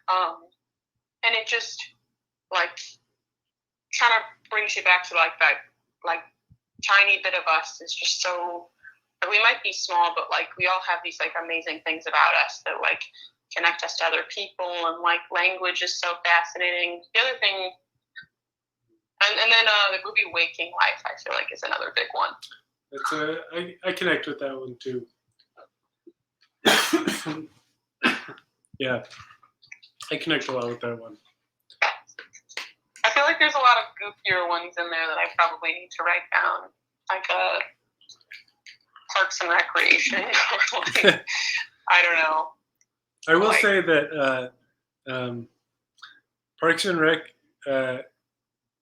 absolutely helped me understand one of my other friends. She is Leslie. Like, she is the most Leslie person that I know. And I would say it helped me to understand her once I watched that and was like, oh yeah, like that's how you are. And it's great. It's so wonderful. But not like as only in politics sort of thing, you know, like not the one. Yeah, I relate to her like for like anybody who doesn't watch the show, like it's this character that is so passionate and cares so much, but just like is working in a system that like doesn't necessarily like always benefit people who care. And I think like that's that desire, and they could have easily made a show about like a disgruntled public servant who was pissed off all the time, but instead like it's inspired by hope and her like never giving up despite that system, which I think is great.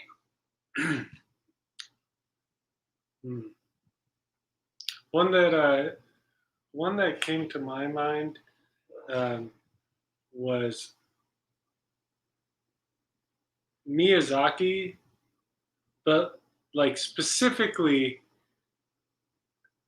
The Wind Rises. Have you seen that one? I haven't, but I'm going to write it down right now on my notepad. It is very different from the others. It's a very strange movie in a lot of ways, but I just love it. For some reason, it just like clicks with me. I don't know. It's great. I feel like if you see that, you might understand some part of me in a better way. Well, I'm gonna write that down. Yeah. So. Oh, another odd one. This is a YouTube video thing, but true facts about the mantis shrimp is probably one of my favorite videos. Mantis shrimp are incredible. You're gonna have to really send me these. You'll have to send me these. I would really appreciate it. They're very, very funny, and the mantis shrimp just like are crazy. I don't want to ruin it for you, but Yeah, please don't. mantis shrimp and the true facts about the dung beetle is another highlight.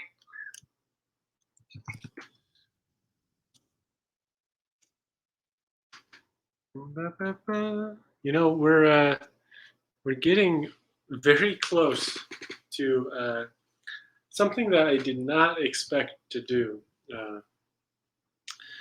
There's this show that, or it's possible that Ryan has mentioned to you because that's how I heard about it, and it's called the George Lucas Talk Show, and they do this thing where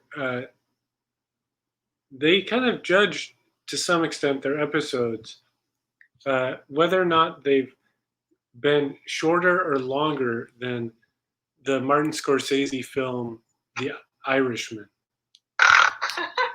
And we are getting very close to doing an Irishman. Wow. Yeah. Does that mean do you have I think that you should make a farewell song for the show. I do have a farewell song.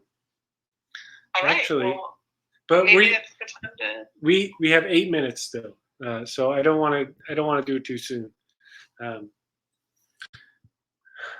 So I'm going to go to all Midwesterners had a farewell song.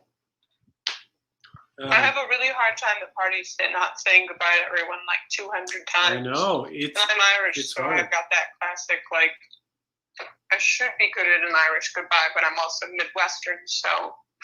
I mean, it just happens. Like you're talking and you say goodbye, and then you kind of keep talking, but maybe you have taken a step towards the door, and then you keep talking. And then, I'll never run out of things to talk about. And then you make it to the door, and you're talking at the door. You open the door, you're talking with the door open, and then you've stepped outside, still talking, and then you eventually leave, saying things as you're walking out of sight. I saw this meme once. Sorry, I'm cackling. I saw this meme once that said, what do you, like it was an advice column, and somebody said, what do you do to like politely tell your guests that you want them to leave when you're tired? And someone just responded, in the Midwest, you just take their hands, slap your thighs, and say, well, and then everyone just gets up. I saw that one. Which I didn't even think about how well that works. See, the thing about that though is what I was saying is that everybody does recognize at that moment that that's the signal to go, but they don't mention the part where everybody keeps talking, but is moving closer and closer to leaving. I think that after the wealth, there's a 15-minute afterwards. Right. You know, I agree. Man, I don't know if this has been the same person this whole time, but thanks for sticking with us, audience member. It's been a real pleasure to do this show tonight, and like I can't believe anybody's still watching it. Like I've been honestly like riveted with what's been going on. Like I've been very much enjoying myself on this episode. Even just like when it's the two of us talking on the phone here, I hope that comes through on the thing. I'm assuming it does because somebody is still watching. Well, I'm over to it as well. I feel like it's nice to. Do you call your grandmother, or well, I don't know if you have. Sorry, I should ask the question. You have alive grandparents, but I call my grandma like I used to call her every day because I worked as a maid, and I would get bored, and I would call my grandma, and we would just talk on the phone because you can only listen to so many podcasts before like you start getting kind of sleepy.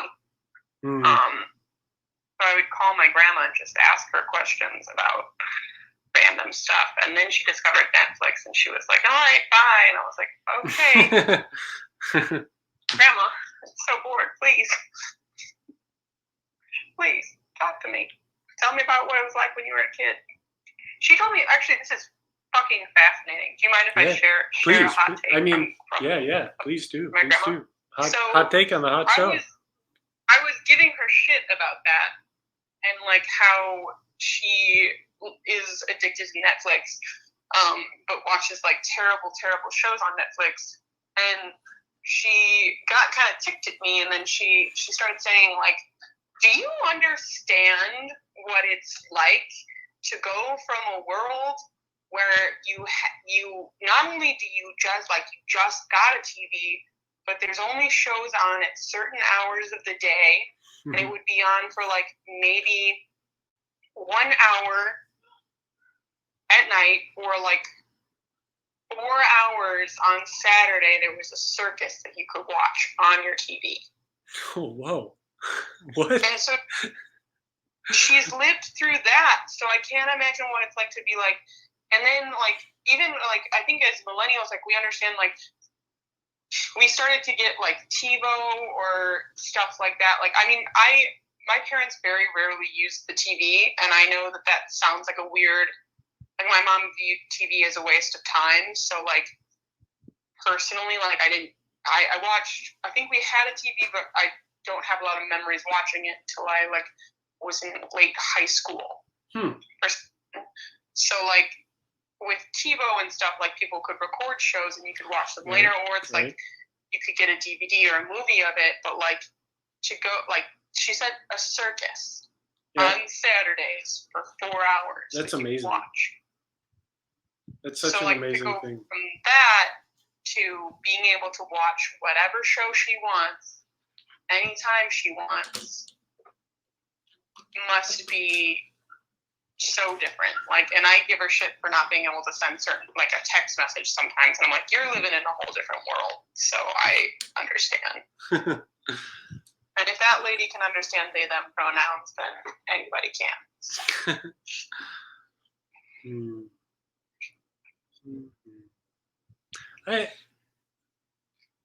I wish that, like, it's so, there's something that's like, I could watch a circus every Saturday online if I wanted. I could watch a circus right now if I really wanted to on this screen in front of me. But somehow there's something so special about that you'd have to tune in, and you wouldn't be able to record it. It would just happen every weekend. Like, that's amazing. I would watch that every Saturday. At least part of it, right? My other question for her was like, well, the other thing was that it was like I'm guessing it was pre-recorded. I'm not entirely certain, but yeah, I would probably guess so. And she was talking about how there wasn't like the news the way that like, even though the news isn't the same now in any aspect as it was like 10 years ago, she said like you would read the newspaper, so you would find out the next day about something that happened across the world that was like entirely like changing, you know, other than like the radio. Right. Seems like a very different way to live. And I think that I remember watching this movie. It was like a show. Oh my God. It was the longest documentary I had ever had to watch. And it was in 7th grade, and I had the worst teacher. And it was like the top 100 inventions. And then you get to you get to the end of it, and they say like in the last like 100 years or like the last 1,000 years, like what's the like number one invention? And then it was the printing press, because it gave the ability to share knowledge. Yeah. when you think about it, it's like, wow, like the fucking iPhone, like I know what's going on in other countries right now, or like people are being able to speak their own truth, or like talk about their representation in the world. Like as photography, like that's like a whole thing that I could talk about for hours, and we're not going to make that Martin Scorsese film, but right. Which incidentally, just real quick, we passed about a minute ago. We are in an Irishman Plus. Well, that probably means that I should go to bed soon. Yeah, I mean, I honestly can't believe that I'm still doing this. Like, I kind of keep saying it's been so nice, and I'm so glad that somebody is checking it out. Like, it's crazy, but I am still here. It's what am I doing here besides enjoying myself? Well, I hate to be that guy, and you're welcome to make an Irishman Plus. Yeah, I'm not gonna keep going. Or you could do a back-to-back Irishman. Just kidding. But I've heard of such a thing, but I've never done it myself. I've never done this before. What a thing to do! Like the Lord of the Rings marathon. Well, I should probably go to bed. Yeah, is there anything you like to promote before you go? Let's see. Myself. If anybody needs family photo shoot, or if they want somebody to take pictures of their art and pay me good money to do that and prove that their art was at an art gallery, or just that it exists, so you can put it online, you can contact Amy at amysheltonphotography.com. Amy at Amy Shelton, SHELTON.